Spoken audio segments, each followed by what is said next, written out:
सदाशिवसमारम्भां शङ्कराचार्यमध्यमाम् अस्मदाचार्यपर्यन्तां वन्दे गुरुपरम्पराम्। श्रुतिस्मृतिपुराणानाम् आलयं करुणालयं नमामि भगवत्पादशङ्करं लोकशङ्करम्। शङ्करं शङ्कराचार्यं केशवं बादरायणम् सूत्रभाष्यकृतौ वन्दे भगवन्तौ पुनः पुनः। ईश्वरो गुरुरात्मेति मूर्तिभेदविभागिने व्योमवद्व्याप्तदेहाय दक्षिणामूर्तये नमः। दक्षिणामूर्तये नमः। ॐ सहना भवतु सहनो भुनक्तु सह वीर्यङ्करवावहै तेजस्विनावधीतमस्तु मा विद्विषावहै। ॐ शान्तिः शान्तिः शान्तिः। ಹರಿ ಓಂ. ಹಿಂದಿನ ತರಗತಿಯಲ್ಲಿ ನಾವು ಶಾಸ್ತ್ರದ ಮಹತ್ವ, ಗುರುವಿನ ಮಹತ್ವ ಅದನ್ನ ಚರ್ಚೆ ಮಾಡ್ತಾ ಇದ್ದೆವು. ಶ್ರವಣಾಯಾಪಿ ಬಹುಭಿರ್ಯೋ ನ ಲಭ್ಯೋ ಎನ್ನುವ ಮಂತ್ರದ ಮೂಲಕ ವೇದಾಂತ ಶಾಸ್ತ್ರದ ಮಹತ್ವ ಇದು ಶ್ರವಣ ಮಾಡುವುದಕ್ಕೂ ಕೂಡ ಸಿಗುವಂಥದ್ದಲ್ಲ ಎಂಬ ಅರ್ಥದಲ್ಲಿ ಅದರ ಚಿಂತನೆಯನ್ನು ಮಾಡಿದ್ದೆವು. ಅತ್ಯಂತ ಶ್ರೇಷ್ಠವಾದ ಜ್ಞಾನ, ಯಾವ ಜ್ಞಾನವನ್ನ ಪಡೆದ ಮೇಲೆ ಸರ್ವಂ ಪಾಪಂ ಜ್ಞಾನಪ್ಲವೇನೈವ ವೃಜಿನಂ ಸಂತರಿಷ್ಯತಿ. ಭಗವದ್ಗೀತೆಯ ಪ್ರಕಾರ ಸಕಲ ಪಾಪಗಳನ್ನು ಕೂಡ ಜ್ಞಾನ ಪ್ಲವದಿಂದ ದಾಟಬಹುದು ಎಂಬುದಾಗಿ ಹೇಳ್ತಾರೆ. ಹಾಗೆ ಯಾರು ವೇದಾಂತ ಜ್ಞಾನವನ್ನ ಅರಿತಿದ್ದಾರೋ ಅವರನ್ನ ಪಂಕ್ತಿ ಪಾವನಃ ಎಂಬುದಾಗಿ ಕೂಡ ಹೇಳ್ತಾರೆ. ನೂರಾರು ಜನರು ಕುಳಿತುಕೊಂಡಂತಹ ಒಂದು ಪಂಕ್ತಿಯಲ್ಲಿ, ಭೋಜನ ಪಂಕ್ತಿಯಲ್ಲಿ ಒಬ್ಬ ವೇದಾಂತ ಜ್ಞಾನವನ್ನ ತಿಳಿದಂತಹ ಸಂತನು ಕುಳಿತುಕೊಂಡ್ರೆ ಇಡೀ ಪಂಕ್ತಿಯೇ ಪಾವನ ಆಗುತ್ತೆ ಎಂಬ ಅರ್ಥವೂ ಇದೆ. ಹೀಗೆ ಈ ಜ್ಞಾನದ ಮಹಿಮೆಯನ್ನ ಬಹಳಷ್ಟು ಬೇರೆ ಬೇರೆ ಗ್ರಂಥಗಳಲ್ಲಿ ಹೊಗಳಿದ್ದು ಕಾಣುತ್ತೆ. ಅಂತಹ ಅದ್ವೈತ ಜ್ಞಾನವನ್ನ ನಚಿಕೇತನು ಏನು ಪಡೀಲಿಕ್ಕೆ ಹೊರಟಿದ್ದಾನೆ ಅದನ್ನ ಯಮಧರ್ಮರಾಜನು ಸ್ತುತಿಸ್ತಾ ಇದ್ದಾನೆ. ಇನ್ನು ತದನಂತರದ ಶ್ಲೋಕ 8ನೇ ಮಂತ್ರದಲ್ಲಿ ಗುರುವಿನ ಲಕ್ಷಣವನ್ನ ಹೇಳ್ತಾ ಗುರುವಿನ ಮಹತ್ವವನ್ನು ಕೂಡ ಹೇಳ್ತಾ ಇರೋದು ಕಾಣಿಸುತ್ತೆ. ನರೇಣಾ ವರೇಣ ಪ್ರೋಕ್ತ ಏಷ ಸುವಿಜ್ಞೇಯೋ ಬಹುಧಾ ಚಿಂತ್ಯಮಾನಃ ಅನನ್ಯ ಪ್ರೋಕ್ತೆ ಗತಿರತ್ರ ನಾಸ್ತಿ.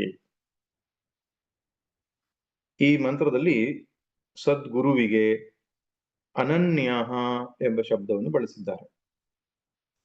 ಅನನ್ಯ ಎಂಬುದಕ್ಕೆ ಬೇರೆ ಬೇರೆ ಅರ್ಥಗಳಿದೆ, ನಂತರ ನೋಡೋಣ. ಅನನ್ಯನಾದವನಿಂದ ಈ ಜ್ಞಾನವು ತಿಳಿಸಲ್ಪಟ್ಟರೆ ಮತ್ತೆ ಸಂಸಾರ ಗತಿ ಇರುವುದಿಲ್ಲ ಎಂಬಂತ ಅರ್ಥದಲ್ಲಿ ಅನನ್ಯ ಎಂದರೆ ಗುರು ಎಂಬುದಾಗಿ ಹೇಳ್ತಾರೆ. ಮತ್ತೆ ಗುರು ಅಲ್ಲದವನು ಯಾರು ಎಂಬುದು ಕೂಡ ಹೇಳ್ತಾರೆ. ನರೇಣ ಅವರೇಣ ಪ್ರೋಕ್ತ, ಕೀಳು ಮಟ್ಟದ ಕೆಳಮಟ್ಟದ ಒಬ್ಬ ವ್ಯಕ್ತಿಯಿಂದ ಹೇಳಲ್ಪಟ್ಟರೆ, ಅಂದ್ರೆ ಶ್ರೋತ್ರಿಯನೂ ಅಲ್ಲದ ಬ್ರಹ್ಮನಿಷ್ಠನೂ ಅಲ್ಲದ ಒಬ್ಬ ವ್ಯಕ್ತಿಯು ಈ ಜ್ಞಾನವನ್ನು ಹೇಳಿದರೆ ಇದು ಅರ್ಥವಾಗುವ ವಿಷಯ ಅಲ್ಲ. ಅವರೇಣ ನರೇಣ ಪ್ರೋಕ್ತ ಏಷಃ ಅಂದ್ರೆ ಆತ್ಮ. ಈ ಆತ್ಮನು ಪ್ರಾಕೃತ ಬುದ್ಧಿಯಿಂದ ಕೂಡಿದ ವ್ಯಕ್ತಿಯು ಹೇಳಿದರೆ ನ ಸುವಿಜ್ಞೇಯ, ಅವನು ಚೆನ್ನಾಗಿ ತಿಳಿಯಲ್ಪಡುವುದಿಲ್ಲ. ಯಾಕೆಂದ್ರೆ ಬಹುಧಾ ಚಿಂತ್ಯಮಾನ ಅಂತ. ಈ ಆತ್ಮನು ಸೂಕ್ಷ್ಮವಾದ ವಿಷಯ ಅಷ್ಟೇ ಅಲ್ಲ, ಬಹಳವಾಗಿ ಚಿಂತನೆಗೆ ಕಾರಣ ಆಗ್ತಕ್ಕಂಥದ್ದು ಅಂತ. ಹಿಂದೆ ನಾವು ನೋಡ್ತೇವೆ ತಾರ್ಕಿಕರು ಅಂತ ಹೇಳ್ತಕ್ಕಂತಹ ಈ ನೈಯಾಯಿಕರು, ಆಮೇಲೆ ಸಾಂಖ್ಯರು, ಕೇವಲ ತರ್ಕದ ಮೇಲೆ ಚಿಂತನೆ ಮಾಡತಕ್ಕಂತಹ ಬೌದ್ಧರಾದಿಗಳು, ವೈಶೇಷಿಕರು ಮತ್ತು ಆಗಮವನ್ನ ಹಿಡ್ಕೊಂಡಿದ್ರು ಕೂಡ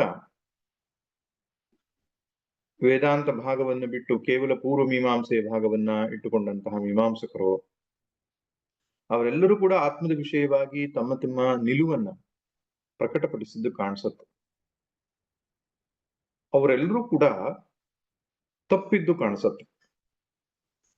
ತದನಂತರ ಬಂದಂತಹ ವೇದಾಂತಿಗಳು ಅಂತ ಹೇಳ್ತಕ್ಕಂಥವರು ಕೂಡ ಆತ್ಮದ ವಿಷಯದಲ್ಲಿ ಪಣು ಎಂಬುದಾಗಿಯೂ, ಪರಮಾತ್ಮನ ವಿಷಯದಲ್ಲಿ ಅವನು ಜಗತ್ ಕಾರಣಕರ್ತ ಸಗುಣ ಎಂಬುದಾಗಿಯೂ, ಆತ್ಮಕ್ಕೂ ಪರಮಾತ್ಮಕ್ಕೂ ಭೇದವನ್ನ ಹೇಳುವುದಾಗಿಯೂ ಹೀಗೆಲ್ಲ ಕಾಣಿಸ್ತದೆ ನಮಗೆ.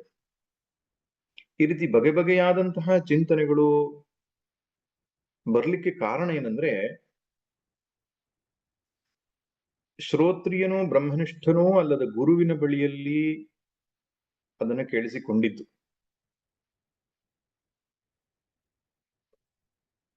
ಅದಕ್ಕೆ ಬಹುಧಾ ಚಿಂತ್ಯಮಾನ ಅಂದ್ರೆ ಆತ್ಮನು ಬಹಳ ರೀತಿಯಲ್ಲಿ ಯೋಚನೆಗೆ ಎಡೆ ಕೊಡುವವನು ಎಂಬುದು ಅರ್ಥ. ಬೇರೆ ಬೇರೆ ರೀತಿಯ ಯೋಚನೆಗಳನ್ನು ಮಾಡಬಹುದು. ಅದು ಇದಾನೇ ಇಲ್ಲ ಎನ್ನುವುದೇ ಒಂದು ಮುಖ್ಯ. ಆತ್ಮ ಎನ್ನುವಂತಹ ಒಂದು ವಸ್ತು ಇದೆ ಇಲ್ಲ ಅನ್ನುವಂಥದ್ದು ಅದೊಂದು ಚರ್ಚೆಗೆ ವಿಷಯ. ಇನ್ನೊಂದು, ಅವನು ಜಡನೋ ಚೇತನನೋ. ಕೆಲವರು ಆತ್ಮನನ್ನು ಜಡ ಅಂತ ಹೇಳುವವರಿದ್ದಾರೆ, ಕೆಲವರು ಜಡ ಚೇತನಗಳ ಮಿಶ್ರ ಅಂತ ಹೇಳುವವರಿದ್ದಾರೆ. ಇನ್ನೊಂದು, ಆತ್ಮನು ಏಕನೋ ಅನೇಕನೋ, ಒಂದೇ ಆತ್ಮ ಅಂತ ಹೇಳುವ ಕೆಲವು ಸಿದ್ಧಾಂತಿಗಳಿದ್ದಾರೆ, ಆತ್ಮ ಅನೇಕ ಅಂತ ಹೇಳುವಂತ ಸಿದ್ಧಾಂತಿಗಳಿದ್ದಾರೆ. ಸಾಂಖ್ಯನನ್ನು ತೆಗೆದುಕೊಂಡ್ರೆ ಅವರು ಆತ್ಮನನ್ನು ಒಪ್ಪುತ್ತಾರೆ, ಆದ್ರೆ ಅನೇಕ ಆತ್ಮ ಅಂತ ಹೇಳ್ತಾರೆ. ಪ್ರತಿ ಶರೀರಕ್ಕೂ ಕೂಡ ಭಿನ್ನವಾದಂತಹ ಒಂದು ಆತ್ಮ ಇದೆ ಅಂತ. ಹಾಗೆ ಕೆಲವರು ಆತ್ಮ ಅಣು ಅಂತ ಹೇಳ್ತಾರೆ. ಒಂದು ಕೂದಲನ್ನು ತೆಗೆದುಕೊಂಡು 1000 ಪಾಲು ಅದನ್ನ ಚಿಕ್ಕದಾಗಿ ಕತ್ತರಿಸಿದ್ರೆ ಅದು ಎಷ್ಟು ಚಿಕ್ಕದಾಗ್ತದೋ ಅಷ್ಟು ಸಣ್ಣ ಆತ್ಮ ಒಳಗಡೆ ಇದ್ದಾನೆ. ಇನ್ನು ಜೈನರಾದಿಗಳು ಅದನ್ನ ಮಧ್ಯಮ ಪರಿಮಾಣ ಅಂತ ಹೇಳ್ತಾರೆ. ಮಧ್ಯಮ ಪರಿಮಾಣ ಅಂತ ಹೇಳಿದ್ರೆ ಈ ಶರೀರ ಎಷ್ಟು ದೊಡ್ಡದಿರುತ್ತದೋ ಅಷ್ಟು ದೊಡ್ಡ ಆತ್ಮ ಅಂತ. ಆನೆಗೆ ದೊಡ್ಡ ಆತ್ಮ, ಸೊಳ್ಳೆಗೆ ಸಣ್ಣ ಆತ್ಮ ಅಂತ. ಹಾಗೊಂದು ಅವ್ರದ್ದು ತೀರ್ಮಾನ ಇದೆ. ಇನ್ನು ಕೆಲವರು ಆತ್ಮನು ವ್ಯಾಪಕನು, ಸರ್ವವ್ಯಾಪಕನು ಅಂತ ಹೇಳ್ತಾರೆ. ಹೀಗೆ ಬಗೆ ಬಗೆಯಾದಂತಹ ಈ ತೀರ್ಮಾನಗಳು ಬರ್ಲಿಕ್ಕೆ ಕಾರಣ ಏನಂದ್ರೆ, ಕೆಲವರು ಕೇವಲ ಶ್ರುತಿ ಸ್ಮೃತಿಗಳನ್ನಷ್ಟೇ ಹಿಡ್ಕೊಂಡ್ಬಿಟ್ರು, ಅದಕ್ಕೆ ತರ್ಕ ಮತ್ತು ಅನುಭವವನ್ನ ಹೊಂದಿಸ್ಲಿಲ್ಲ. ಇನ್ನು ಕೆಲವರು ಕೇವಲ ತರ್ಕವನ್ನ ಮುಂದಿಟ್ಟುಕೊಂಡ್ರು, ಶ್ರುತಿ ಅನ್ನೋದಕ್ಕೆ ಸಹಾಯಕವಾಗಿ ತೆಗೆದುಕೊಂಡ್ರು. ಅವ್ರು ಯಾವ್ಯಾವ ಶ್ರುತಿ ಬೇಕೋ ಅಷ್ಟು ಮಾತ್ರ ತೆಗೆದುಕೊಂಡ್ರು, ಪ್ರಧಾನವಾಗಿ ತಮ್ಮ ತರ್ಕವನ್ನೇ ಮುಂದಿಟ್ಕೊಂಡ್ರು.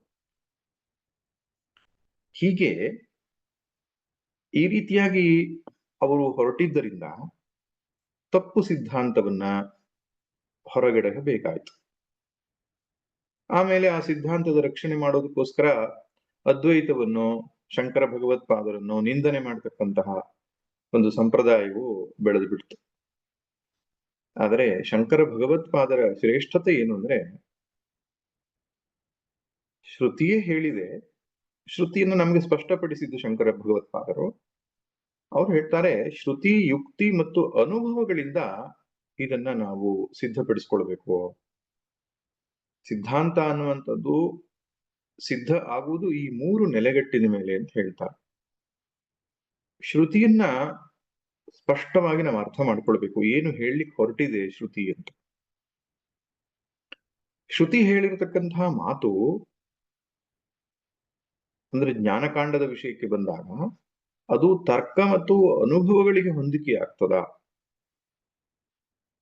ತರ್ಕ ಮತ್ತು ಅನುಭವಗಳಿಗೆ ಹೊಂದಿಕೆಯಾಗುವ ಹಾಗೆ ಶ್ರುತಿಯ ಮಾತು ಇರ್ತದೆ. ಜ್ಞಾನಕಾಂಡದ ವಿಷಯಕ್ಕೆ ಬಂದಾಗ ಆ ರೀತಿ ಹೊಂದಿಕೆ ಮಾಡಿಕೊಂಡಾಗ ಗೊತ್ತಾಗ್ತದೆ ಹೀಗೆಯೇ ಶ್ರುತಿ ಹೇಳಲಿಕ್ಕೆ ಬಯಸ್ತಾ ಇದೆ ಅಂತ.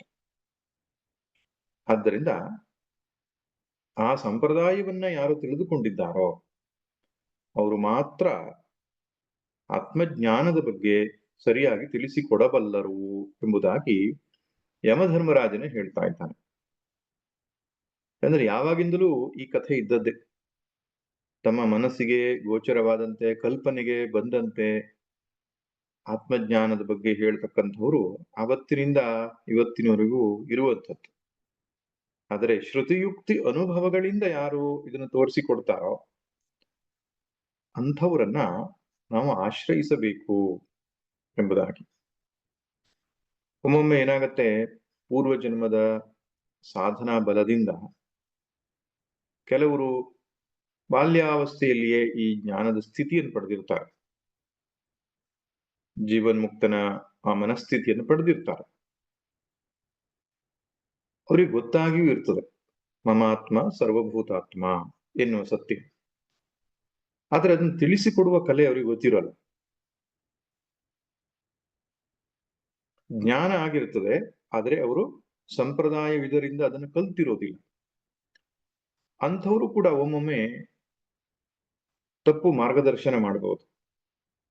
ಆದ್ರೆ ಅವರು ಅವರೇಣ ನರೇಣ ಅಲ್ಲ, ಅಂದ್ರೆ ಕೆಳಮಟ್ಟದ ಜನಗಳಲ್ಲ, ಜ್ಞಾನಿಗಳೇ ಅವರು.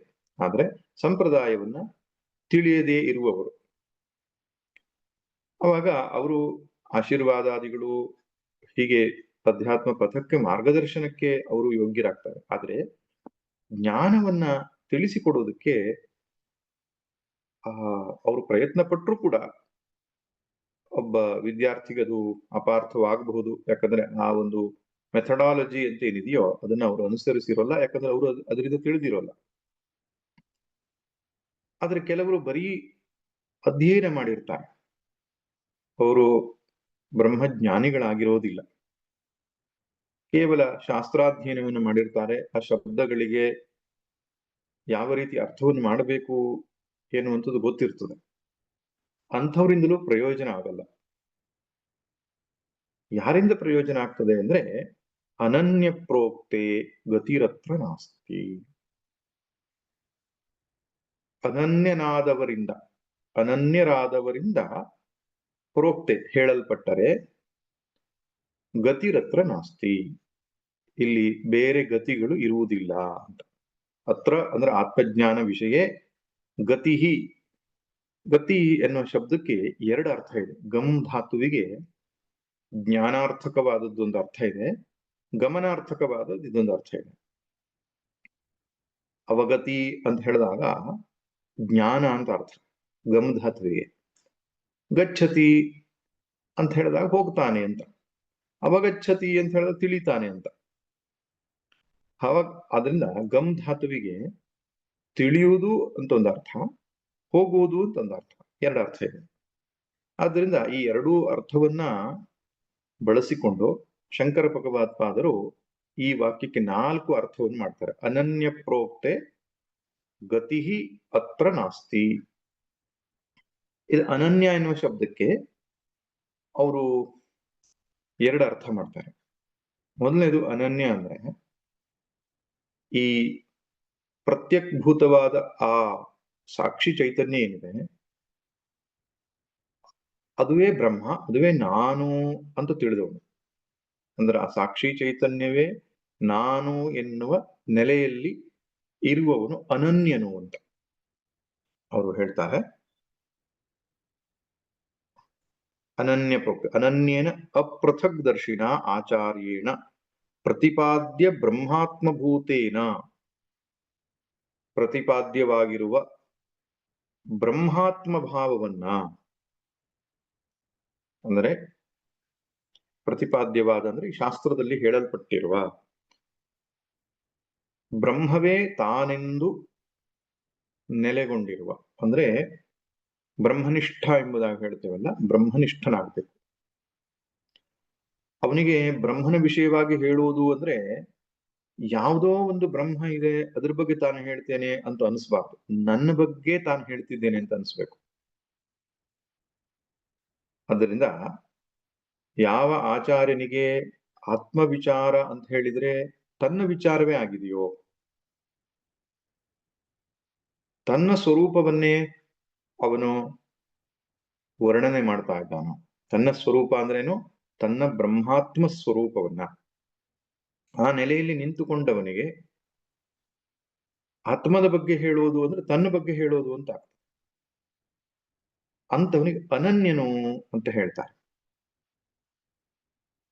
ಇಲ್ಲದಿದ್ರೆ ಹೇಗಾಗತ್ತೆ, ಯಾವುದೋ ಒಂದು ಬ್ರಹ್ಮ ಇದೆ, ಆ ಬ್ರಹ್ಮವನ್ನ ಅರಿತುಕೊಂಡಾಗ ನಮ್ಗೆ ಜೀವನ್ ಮುಕ್ತಿ ಆಗ್ತದೆ ಹಾಗೆಂಬುದಾಗಿ ಹೇಳಿದ್ರೆ ಬೇರೆ ಒಂದು ಬ್ರಹ್ಮವನ್ನು ಹೇಳಿದಾಗ ಆಗ್ತದೆ.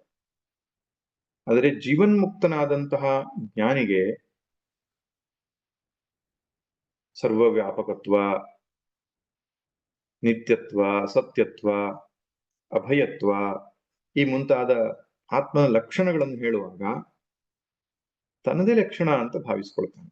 ಅಂತವನಿಗೆ ಅನನ್ಯನು ಎಂಬುದಾಗಿ ಕರೆದಿದ್ದಾರೆ. ಅಪೃಥಕ್ ದರ್ಶಿನ, ಬ್ರಹ್ಮಕ್ಕೂ ತನಗೂ ಬೇರೆ ಎಂಬ ಭಾವ ಅವನಿಗೆ ಇಲ್ಲ.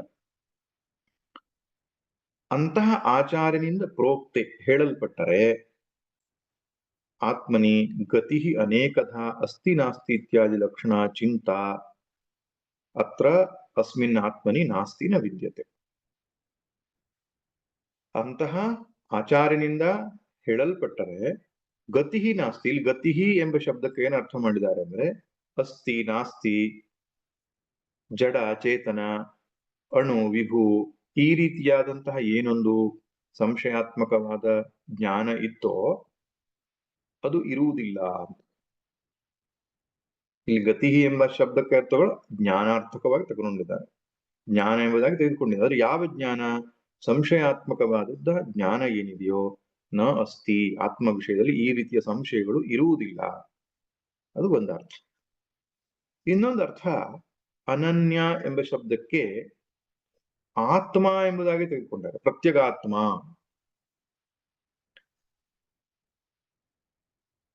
ಹಾಗೆ ತೆಗೆದುಕೊಳ್ಳಬಹುದು. ಯಾಕಂದ್ರೆ ತನಗಿಂತ ಬೇರೆ ಎಲ್ಲದ ಅಂತಾದಾಗ ತನಗಿಂತ ಬೇರೆ ಎಲ್ಲದ್ದು ಯಾವುದು? ಆತ್ಮವೇ. ಆತ್ಮಕ್ಕೆ ಹೊರತಾಗಿ ಬೇರೆ ಎಲ್ಲವೂ ನಮಗಿಂತ ಬೇರೆ ಆದದ್ದು ವಾಸ್ತವವಾಗಿ.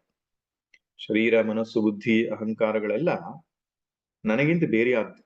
ನನಗಿಂತ ಬೇರೆ ಎಲ್ಲದ್ದು, ನನ್ನ ಕ್ಲೋಸೆಸ್ಟ್ ಅಂತ ಹೇಳೋದು ಕೂಡ ಸರಿಯಾದ ಶಬ್ದ ಅಲ್ಲ.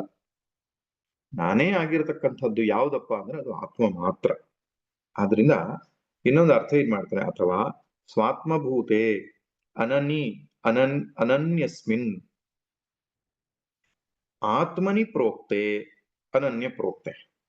ಅಂದ್ರೆ ಆತ್ಮ ಸ್ವರೂಪವನ್ನ ತಿಳಿಸಿಕೊಟ್ಟರೆ, ಮೊದಲನೇ ಅರ್ಥದಲ್ಲಿ ಆತ್ಮಸ್ವರೂಪದಲ್ಲಿ ನೆಲೆ ನಿಂತು ತಿಳಿಸಿಕೊಟ್ಟರೆ ಅಂತ ಅರ್ಥ.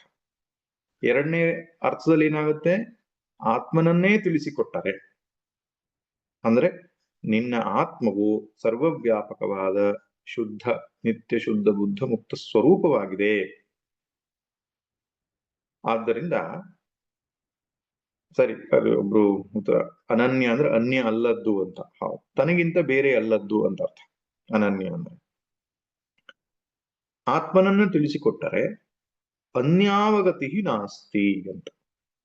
ಅನ್ಯಾವಗತಿ ಅಂದ್ರೆ ಬೇರೆ ತಿಳಿಲಿಕ್ಕೆ ಇರೋದಿಲ್ಲ ಅಂತ. ಆತ್ಮನನ್ನು ತಿಳಿಸಿಕೊಟ್ರೆ ಇನ್ಯಾವುದನ್ನು ತಿಳಿಲಿಕ್ಕಿರೋದಿಲ್ಲ ಎಂಬ ಅರ್ಥದಲ್ಲಿ ಗತಿ ಅತ್ರ ನಾಸ್ತಿ ಅಂತ ಅರ್ಥ. ಗತಿ ಅಂದ್ರೆ ಅವಗತಿ, ಅನ್ಯ ಅವಗತಿ ಅತ್ರ ನಾಸ್ತಿ. ಬೇರೆ ಆತ್ಮನಿಗೆ ಹೊರತಾಗಿ ಬೇರೆ ಏನಾದ್ರೂ ತಿಳಿಸಿಕೊಟ್ರು, ವಿಜ್ಞಾನವನ್ನು, ಗಣಿತವನ್ನು, ಭೌತಶಾಸ್ತ್ರವನ್ನು ತಿಳಿಸಿಕೊಟ್ರೆ ಬೇರೆ ತಿಳಿಲಿಕ್ಕೆ ಇರ್ತದೆ, ಅದಲ್ಲದೆ ಇನ್ನೊಂದು ವಿಷಯ ಇರ್ತದೆ. ಆತ್ಮನನ್ನು ತಿಳಿಸಿಕೊಟ್ರೆ ಬೇರೆ ಇರೋದಿಲ್ಲ. ಯಾಕೆ? ಅದು ಎಲ್ಲವೂ ಆಗಿರೋದ್ರಿಂದ. ಶೌನಕೋಹವೈ ಮಹಾಶಾಲೋಂಗಿರಸಂ ವಿಧಿವದುಪಸನ್ನ ಪ್ರಪಂಚ ಕಸ್ಮಿನ್ನು ಭಗವೋ ವಿಜ್ಞಾತೆ ಸರ್ವಮಿದಂ ವಿಜ್ಞಾತಂ ಭವತಿ. ಯಾವುದೊಂದನ್ನು ತಿಳಿಯುವುದರಿಂದ ಎಲ್ಲವನ್ನೂ ತಿಳಿದಂತಾಗ್ತದೋ ಆ ತತ್ವವನ್ನು ತಿಳಿಸಿಕೊಡು ಎಂಬುದಾಗಿ ಶಿಷ್ಯ ಕೇಳ್ತಾನಲ್ಲ. ಹಾಗೆ ಆತ್ಮನನ್ನ ತಿಳಿದು ಬಿಟ್ರೆ ಎಲ್ಲವನ್ನೂ ತಿಳಿದಂತಾಗ್ತದೆ.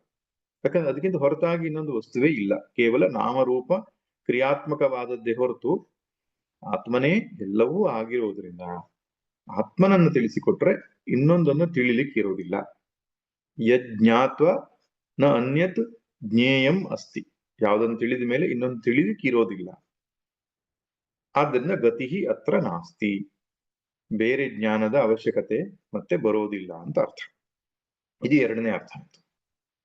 ಇನ್ನು ಮೂರನೇ ಅರ್ಥ ಏನಪ್ಪಾ ಅಂತ ಹೇಳಿದ್ರೆ, ಗತಿ ಎಂಬ ಶಬ್ದಕ್ಕೆ ಸಂಸಾರ ಗಮನ ಎಂಬ ಅರ್ಥ. ಅಂದ್ರೆ ಹುಟ್ಟು ಸಾವಿನ ಚಕ್ರ ಎಂಬಂತಹ ಚಲನೆ ಇದೆಯಲ್ಲ, ಆ ಚಲನೆಯನ್ನ ಮನಸ್ಸಲ್ಲಿಟ್ಟುಕೊಂಡು ಹೇಳ್ತಾರೆ, ಅನನ್ಯ ಪ್ರೋಕ್ತೆ ಅಂದ್ರೆ ಆತ್ಮಸ್ವರೂಪವನ್ನ ತಿಳಿಸಿಕೊಟ್ಟರೆ ಸಂಸಾರ ಗತಿ ಅತ್ರ ನಾಸ್ತಿ, ಅನನ್ಯ ಆತ್ಮನಿ ಪ್ರೋಕ್ತೆ ಸಂಸಾರ ಗತಿ ಅತ್ರ ನಾಸ್ತಿ. ಮತ್ತೆ ಹುಟ್ಟು ಸಾವಿನ ಚಕ್ರಕ್ಕೆ ಅವನು ತಿರುಗಾಡೋದಿಲ್ಲ, ಪುನರಪಿ ಜನನಂ ಪುನರಪಿ ಮರಣಂ ಅವನಿಗೆ ಇರೋದಿಲ್ಲ. ಇದು ಮೂರನೇ ಅರ್ಥ. ಇನ್ನು ನಾಲ್ಕನೇ ಅರ್ಥ ಒಂದಿದೆ, ಬಹಳ ಚೆನ್ನಾಗಿ ಮಾಡಿದ್ದಾರೆ ಅದನ್ನ. ಅಲ್ಲಿ ಪ್ರೋಕ್ತೆ ಗತಿ ಎಂಬಲ್ಲಿ ಸಂಧಿ ವಿಚ್ಛೇದ ಮಾಡಿ ಪ್ರೋಕ್ತೆ ಅಗತಿ ಅಂತ ಮಾಡಿದ್ದಾರೆ. ಅಂದ್ರೆ ವೇದ ಮಂತ್ರವನ್ನ ಹಿಂದೆ ಮೌಖಿಕವಾಗಿ ಹೇಳುವ ಪದ್ಧತಿ ಇತ್ತು. ಆವಾಗ ಅನನ್ಯ ಪ್ರೋಕ್ತೆ ಗತಿರತ್ರ ನಾಸ್ತಿ ಅಂತ ಹೇಳುವಾಗ ಪ್ರೋಕ್ತೆ ಗತಿ ಅಂತನೂ ಮಾಡ್ಬೋದು, ಪ್ರೋಕ್ತೆ ಅಗತಿ ಅಂತನೂ ಮಾಡ್ಬೋದು. ಆದ್ದರಿಂದ ಪ್ರೋಕ್ತೆ ಅಗತಿ ಅಂತ ಮಾಡಿದ್ರೆ ಅದಕ್ಕೆ ಇನ್ನೊಂದು ಅರ್ಥ ಬರ್ತದೆ. ಪ್ರೋಚ್ಯಮಾನ ಬ್ರಹ್ಮಾತ್ಮಭೂತೇನ ಆಚಾರ್ಯೇಣ ಅನನ್ಯತೆಯ ಪ್ರೋಕ್ತೆ ಆತ್ಮನಿ ಅಗತಿ ಅನವಬೋಧ ಪರಿಜ್ಞಾನಂ ಮಾತ್ರ ನಾಸ್ತಿ ಅಂತ. ಅಂದ್ರೆ ಅನನ್ಯನಾದ ಆಚಾರ್ಯನಿಂದ ಇದು ಹೇಳಲ್ಪಟ್ಟರೆ, ಅಂದ್ರೆ ಬ್ರಹ್ಮಾತ್ಮ ಭಾವವನ್ನು ಹೊಂದಿದಂತಹ ಆಚಾರ್ಯನು ಇದನ್ನು ತಿಳಿಸಿಕೊಟ್ಟರೆ ಅತ್ರ ಅಂದ್ರೆ ಆತ್ಮ ವಿಷಯದಲ್ಲಿ ಅಗತಿ ಅಂದ್ರೆ ಅನವಬೋಧ ನಾಸ್ತಿ. ಅನವಬೋಧ ಅಂತ ತಿಳಿದೇ ಇರುವುದು ಎಂಬುದಿರುವುದಿಲ್ಲ ಅಂತ, ನಿಶ್ಚಿತವಾಗಿ ಅವನು ತಿಳಿದುಕೊಳ್ಳುತ್ತಾನೆ. ಬ್ರಹ್ಮನಿಷ್ಠನಾದ ಆಚಾರ್ಯನು ಇದನ್ನು ತಿಳಿಸಿಕೊಟ್ಟರೆ ಶಿಷ್ಯನು ನಿಶ್ಚಿತವಾಗಿಯೂ ತಾನೂ ಕೂಡ ಬ್ರಹ್ಮನಿದ್ದೇನೆ ಎಂಬುದಾಗಿ ತಿಳಿದುಕೊಂಡೇ ಕೊಳ್ತಾನೆ ಎಂಬುದು ಅರ್ಥ. ಅಗತಿ ಎಂಬ ಅರ್ಥದಿಂದ ಗೊತ್ತಾಗ್ತದೆ. ಹೀಗೆ 4 ಅರ್ಥಗಳನ್ನು ಮಾಡಬಹುದು. ಒಟ್ಟಿನಲ್ಲಿ ಶ್ರುತಿ ಅನ್ನೋದು ವಿಶ್ವತೋಮುಖವಾಗಿ ಅರ್ಥವನ್ನು ಹೇಳ್ತಾ ಇದೆ ನಮಗೆ. ಯಾವುದೋ ಒಂದು ಅರ್ಥವನ್ನು ಮಾಡುವುದು ಸರಿಯೇ, ಆದರೆ ಆ ಅರ್ಥಕ್ಕೆ ಒಪ್ಪಾಗುವ ಹಾಗೆ ಅನೇಕ ಅರ್ಥಗಳನ್ನು ಮಾಡುವುದು ಒಂದು ಶೋಭೆಯೇ ನಿಜವಾಗಿ. ಹಾಗೆ ಅನನ್ಯನಾದ ಆಚಾರ್ಯನು ಅಥವಾ ಅನನ್ಯವಾದಂತಹ ಆತ್ಮವು ತಿಳಿಸಿಕೊಟ್ಟರೆ ಪುನಃ ಸಂಸಾರಗತಿ ಇರುವುದಿಲ್ಲ, ಅಜ್ಞಾನ ಇರುವುದಿಲ್ಲ, ಸಂಶಯಗಳಿರುವುದಿಲ್ಲ, ಹಾಗೂ ಬೇರೆ ತಿಳಿಲಿಕ್ಕೆ ಇರೋದಿಲ್ಲ ಎಂಬಂತಹ 4 ಅರ್ಥದಲ್ಲಿ ಇದನ್ನ ಪ್ರಚುರಪಡಿಸ್ತಾರೆ. ಯಾಕಪ್ಪ ಅಂತ ಹೇಳಿದ್ರೆ, ಒಬ್ಬ ಸಾಮಾನ್ಯ ವ್ಯಕ್ತಿಯ ಇದನ್ನು ಪರಿಶೀಲನೆ ಮಾಡಿದ್ರೆ ನಮಗೆ ಅರ್ಥ ಯಾಕೆ ಆಗಲ್ಲ ಅಂದ್ರೆ, ಅಣಿಯಾನ್ ಹೆತರ್ಕ ಮಣು ಪ್ರಮಾಣಾತ್, ಅಣಿಯಾನ್ ಹೆತರ್ಕ್ಯ ಮಣು ಪ್ರಮಾಣಾತ್. ಈ ಆತ್ಮನು ಅತರ್ಕ್ಯನು ಮತ್ತು ಅಣುಪ್ರಮಾಣಾತ್ ಅಣಿಯಾನ್, ಅಣುವಿಗಿಂತ ಅಣುವು ಅವನು. ಅಣುಪ್ರಮಾಣಾತ್ ಅಂದ್ರೆ ಅಣುವಿನ ಅಳತೆಗಿಂತ ಅಣಿಯಾನ್ ಸಣ್ಣದು ಅಂತ ಅರ್ಥ. ಮತ್ತು ಅತರ್ಕ್ಯ ಅಂದ್ರೆ ತರ್ಕಿಸಲಿಕ್ಕೆ ಅರ್ಹನಲ್ಲ ಅಂತ. ಈ 2 ಕಾರಣಗಳಿಂದ ಸಾಮಾನ್ಯರು ಇದನ್ನು ಹೇಳಿದ್ರೆ ಅರ್ಥವಾಗೋಲ್ಲ ಅಂತ. ಎಷ್ಟೋ ಸಲ ಈ ಅಣು ಎನ್ನುವ ಶಬ್ದ ಬಳಸಿದಾಗ ನಮಗೆ ಸ್ವಲ್ಪ ಸಂದೇಹಕ್ಕೆ ಎಡೆಯಾಗ್ತದೆ. ಯಾಕಂದ್ರೆ ಅಣು ಅಂದ್ರೆ ಸಣ್ಣದು, ಆತ್ಮನು ಅಣುವಿಗಿಂತಲೂ ಅಣು ಅಂತ ಹೇಳೋದ್ರಿಂದ ಪರಮಾಣು ಸೈಜಲ್ಲಿ ಇರಬಹುದು ಅಂತ ಅರ್ಥ ಮಾಡ್ಕೊಳ್ತೇವೆ. ಇಲ್ಲಿ ಅಣು ಎಂಬ ಶಬ್ದಕ್ಕೆ ಸೂಕ್ಷ್ಮ ಅಂತ ಅರ್ಥ. ಸೂಕ್ಷ್ಮ ಎಂಬ ಶಬ್ದಕ್ಕೆ ಅರ್ಥ ಏನು? ಇಂದ್ರಿಯ ಅಗ್ರಾಹ್ಯತ್ವ. ಅದು ಇಂದ್ರಿಯಗಳಿಗೆ ನಿಲುಕುವಂಥದ್ದಲ್ಲ, ಬುದ್ಧಿಗೂ ನಿಲುಕುವಂಥದ್ದಲ್ಲ. ಅಪ್ರಮೇಯ ಸ್ವಪ್ರಕಾಶ ಮನೋವಾಚ ಮಗೋಚರ, ಲಲಿತಾ ಸಹಸ್ರನಾಮದಲ್ಲಿ ಹೇಳಿದ ಹಾಗೆ ಅದು ಅಪ್ರಮೇಯ, ಯಾವ ಪ್ರಮಾಣಗಳಿಗೂ ಸಿಲುಕುವಂಥದ್ದಲ್ಲ. ಹಾಗಂತ ಇಲ್ಲ ಅಂತ ಹೇಳೋನೆ ಇಲ್ಲ, ಸ್ವಪ್ರಕಾಶವಾಗಿ ನಾನಿದ್ದೇನೆ ಅಂತ ಪ್ರತಿಕ್ಷಣವೂ ನಮಗೆ ಗೋಚರವಾಗ್ತದೆ. ಅನುಭವ ಸ್ವರೂಪವಾಗಿ ಅದು ಗೋಚರವಾಗ್ತಾ ಇದೆ, ಆದರೆ ಯಾವುದೇ ಅನುಭವಕ್ಕೆ ನಿಲುಕುವಂಥದ್ದಲ್ಲ. ಹಾಗಿರೋದ್ರಿಂದ ಇದಕ್ಕೆ ಅಣು ಎಂಬ ಶಬ್ದ ಬಳಸಿದ್ದಾರೆ. ಇಲ್ಲಿಯೇ ಕೂಡ ಬರೀ ಶಬ್ದಾರ್ಥವನ್ನೇ ನಾವು ಡಿಕ್ಷನರಿ ಇಟ್ಟುಕೊಂಡು ನೋಡಿದ್ರೆ ನಮ್ಗೇನಾಗ್ತದೆ, ಓಹೋ ನಮ್ಮ ಶರೀರದಲ್ಲೆಲ್ಲೋ ಅಣು ರೀತಿಯ ಒಂದು ಆತ್ಮನಿದ್ದಾನೆ ಅಂತ ಅರ್ಥ ಆಗ್ಬಿಡುತ್ತೆ. ಆತ್ಮ ಅಣು ಅಂದಾಗ ಏನಾಗುತ್ತೆ, ಪರಿಚ್ಛಿನ್ನನಾಗ್ತಾನೆ. ಪರಿಚ್ಛಿನ್ನತ್ವ ಅನ್ನುವಂಥದ್ದು ಆ ಜಡತ್ವಕ್ಕೆ ಕಾರಣ ಆಗ್ತದೆ. ಆದ್ರಿಂದ ಅನಾತ್ಮ ಆಗಿಬಿಡ್ತದೆ, ಆತ್ಮ ಹೋಗಿ ಅನಾತ್ಮ ಆಗಿಬಿಡ್ತದೆ. ಅಂದ್ರೆ ಅಣು ಎಂಬ ಶಬ್ದಕ್ಕೆ ಸೂಕ್ಷ್ಮ ಅಂತಾನೆ ತಗೊಳ್ಬೇಕು. ಯಾಕಂದ್ರೆ ಶ್ರುತಿಯಲ್ಲಿ ಬೇರೆ ಬೇರೆ ಶ್ರುತಿಯಲ್ಲಿ ನೋಡಿದಾಗ ಅಣೋರಣೀಯಾನ್ ಮಹತೋ ಮಹೀಯಾನ್ ಕಠೋಪನಿಷತ್ತಲ್ಲೇ ಬರುತ್ತೆ. ಅದು ಅಣುವಿಗಿಂತ ಅಣು ದೊಡ್ಡದಕ್ಕಿಂತ ದೊಡ್ಡದು ಅಂತ. ಅಂಬಸ್ಯ ಪಾರೆ ಭುವನಸ್ಯ ಮಧ್ಯೆ ನಾಕಸ್ಯ ಪೃಷ್ಠೆ ಮಹತೋ ಮಹೀಯಾನ್. ಹೀಗೆ ಅತ್ಯಂತ ದೊಡ್ಡದು ಅಂತ ಹೇಳೋದು ಕಾಣಿಸ್ತದೆ, ಅತ್ಯಂತ ಸಣ್ಣದು ಅಂತ ಒಂದೇ ಸರ್ತಿ ಹೇಳ್ತದೆ ಅದು ಒಂದೇ ವಾಕ್ಯದಲ್ಲಿ. ಹಾಗೆ ಹೇಗೆ ಅರ್ಥ ಮಾಡಬೇಕು ಅಂದ್ರೆ ಅತ್ಯಂತ ಸೂಕ್ಷ್ಮವಾದದ್ದು ಮಾತ್ರ ಹಾಗಿರ್ಲಿಕ್ಕೆ ಸಾಧ್ಯ. ಈಗ ಆಕಾಶ ಅನ್ನುವಂಥದ್ದು ಎಲ್ಲ ವಸ್ತುವಿನ ಒಳಗೂ ಹಾಸುಹೊಕ್ಕಾಗಿದೆ, ಎಲ್ಲ ವಸ್ತುವನ್ನು ಮೀರಿ ನಿಂತಿದೆ. ಯಾಕೆ? ಅದು ಸೂಕ್ಷ್ಮವಾಗಿರುವುದರಿಂದ ಹಾಗೆ ಸಾಧ್ಯ ಆಗಿದೆ. ಮತ್ತು ಅತ್ಯಂತ ಸೂಕ್ಷ್ಮವಷ್ಟೇ ಅಲ್ಲ, ಅತರ್ಕ್ಯನು ಎಂಬುದಾಗಿ ಹೇಳ್ತಾರೆ. ತರ್ಕದಿಂದ ಅದನ್ನ ಪಡಿತಕ್ಕಂಥದ್ದಲ್ಲ. ತರ್ಕಕ್ಕೆ ಯಾವತ್ತೂ ಕೂಡ ಪ್ರತ್ಯಕ್ಷದ ಜ್ಞಾನ ಬೇಕು. ಪ್ರತ್ಯಕ್ಷವನ್ನು ಅನುಸರಿಸಿಯೇ ತರ್ಕವನ್ನ ಮಾಡತಕ್ಕಂಥದ್ದು. ಹಾಗಿರೋದ್ರಿಂದ ಸಾಮಾನ್ಯ ಜನರೆಲ್ಲರೂ ಕೂಡ ಏನ್ ಮಾಡ್ತಾರೆ, ತಮ್ಮ ಪ್ರತ್ಯಕ್ಷ ಮತ್ತು ತರ್ಕದ ಆಧಾರದ ಮೇಲೆಯೇ ಎಲ್ಲ ಜ್ಞಾನ ನಿಂತಿರುತ್ತೆ. ಪ್ರಧಾನವಾಗಿ ಪ್ರತ್ಯಕ್ಷ ಮತ್ತು ಅನುಮಾನ ಅಂತ. ಆತ್ಮನನ್ನು ಕೂಡ ಈ ಹಿನ್ನೆಲೆಯಲ್ಲಿಯೇ ನೋಡ್ಲಿಕ್ಕೆ ಪ್ರಯತ್ನಿಸ್ತಾರೆ. ಆದ್ರೆ ಶ್ರುತಿಯಲ್ಲಿ ಹೇಳಿರತಕ್ಕಂತಹ ಆತ್ಮಸ್ವರೂಪವನ್ನ ತಮ್ಮ ಕಲ್ಪನೆಗೆ ಅದನ್ನು ಹೊಂದಿಸ್ಲಿಕ್ಕೆ ಪ್ರಯತ್ನಿಸ್ತಾರೆ. ಆತ್ಮ ಅಂದ್ರೆ ಬೆಳಕಿನ ರೂಪ ಇರಬಹುದು, ಆತ್ಮ ಅಂದ್ರೆ ಅತ್ಯಂತ ಪ್ರಶಾಂತವಾದ ಮನಸ್ಥಿತಿ ಇರಬಹುದು, ಆತ್ಮ ಅಂತ ಹೇಳಿದ್ರೆ ಅದು ಎಲ್ಲೆಲ್ಲೂ ತುಂಬಿರತಕ್ಕಂತಹ ಒಂದು ಚೇತನವಾಗಿರಬಹುದು, ಆಕಾಶದಂತೆ ಇರಬಹುದು. ಹೀಗೆ ತಮಗೆ ಗೊತ್ತಿರುವ ಯಾವುದೋ ಒಂದು ಸ್ವರೂಪಕ್ಕೆ ಅದನ್ನ ಕಲ್ಪಿಸ್ಲಿಕ್ಕೆ ಹೊರಡ್ತಾರೆ. ಅದು ಯಾವ ಕಲ್ಪನೆಗೂ ನಿಲುಕುವಂಥದ್ದಲ್ಲ. ಯಾಕಂದ್ರೆ ಕಲ್ಪನೆಗಳೆಲ್ಲವೂ ಮನಸ್ಸಿನ ಒಂದು ಪ್ರಯತ್ನ ಆಗಿರ್ತದೆ. ಆದ್ರೆ ಮನಸ್ಸಿಗೂ ಸಾಕ್ಷಿಯಾಗಿರುವಂತಹ ಚೇತನವು ಆಗಮಜ್ಞರಿಂದ, ಆಚಾರ್ಯರಿಂದಲೇ ಅದನ್ನ ತಿಳಿಯಬೇಕಾಗಿರ್ತದೆ ಎನ್ನುವುದನ್ನ ಇಲ್ಲಿ ಯಮಧರ್ಮರಾಜನು ಒತ್ತಿ ಹೇಳ್ತಾನೆ. ಗುರುವಿನ ಮಹತ್ವವನ್ನ ಒತ್ತಿ ಹೇಳ್ತಿದ್ದಾನೆ. ಇನ್ನು ಮುಂದಿನ ಮಂತ್ರದಲ್ಲಿ ಪುನಃ ಈ ಜ್ಞಾನದ ಮಹತ್ವವನ್ನ ಹೇಳ್ತಾನೆ. ಇದು ತುಂಬಾ ಪ್ರಸಿದ್ಧವಾದ ಮಂತ್ರ. ನೈಷಾ ತರ್ಕೇಣ ಮತಿರಾಪನೇಯ ಪ್ರೋಕ್ತಾನ್ಯೇನೈವ ಸುಜ್ಞಾನಾಯ ಪ್ರೇಷ್ಠಾ ಯಾನ್ ತ್ವಮಾಪಃ ಸತ್ಯ ಧೃತಿರ್ವತಾಸಿ ತ್ವಾದೃಂನೋ ಭೂಯಾನ್ ನಚಿಕೇತಃ ಪೃಷ್ಟಾ. ಇದು ಕೂಡ, ಈ ಮಂತ್ರ ಕೂಡ ಗುರು ಮತ್ತು ಶಾಸ್ತ್ರದ ಮಹತ್ವವನ್ನು ಹೇಳುತ್ತೆ ನಮಗೆ. ಶಾಸ್ತ್ರದ ವಿಷಯಕ್ಕೆ ಬಂದಾಗ, ವೇದಾಂತ ಜ್ಞಾನದ ವಿಷಯಕ್ಕೆ ಬಂದಾಗ ತರ್ಕವನ್ನು ನಾವು ಅಪ್ಲೈ ಮಾಡಬಾರ್ದು ಅಂತ ನೋಡಿ. ತರ್ಕವನ್ನು ಅಪ್ಲೈ ಮಾಡಲೇಬಾರದು ಅಂತಲ್ಲ, ತರ್ಕ ಪ್ರಧಾನವಾಗಿ ಯೋಚಿಸಬಾರ್ದು. ಆತ್ಮ ವಿಷಯಕ್ಕೆ ಬಂದಾಗ ಈ ಮುಂಡಕೋಪನಿಷತ್ತಿನಲ್ಲಿ ಸ ಗುರುಮೇವಾಭಿಗಚ್ಚೇತ್ ಅಂತ ಒಂದು ಮಾತು ಬರುತ್ತೆ. ಗುರುವನ್ನೇ ಅವನು ಆಶ್ರಯಿಸಬೇಕು ಅಂದಾಗ ಶಂಕರ ಭಾಷ್ಯದಲ್ಲಿ ಒಂದು ಮಾತು ಬರ್ತದೆ. ಅನೇಕ ಶಾಸ್ತ್ರವನ್ನ ತಿಳಿದವನಾಗಿದ್ದರೂ ಕೂಡ ಸ್ವಾತಂತ್ರ್ಯನ ಬ್ರಹ್ಮಜ್ಞಾನ ಅನ್ವೇಷಣಂ ನ ಕುರ್ಯಾತ್ ಅಂತ ಹೇಳ್ತಾರೆ.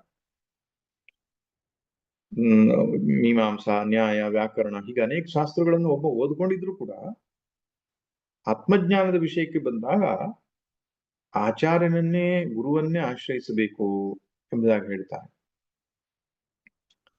ವ್ಯಾಕರಣಕ್ಕೆ ಸಂಬಂಧಪಟ್ಟ ಹಾಗೆ ಸ್ವತಂತ್ರ ಯೋಚನೆ ಮಾಡಬಹುದು, ಆದ್ರೆ ಆತ್ಮದ ವಿಷಯಕ್ಕೆ ಬಂದಾಗ ಹಾಗೆ ಮಾಡ್ಲಿಕ್ಕೆ ಸಾಧ್ಯ ಇಲ್ಲ.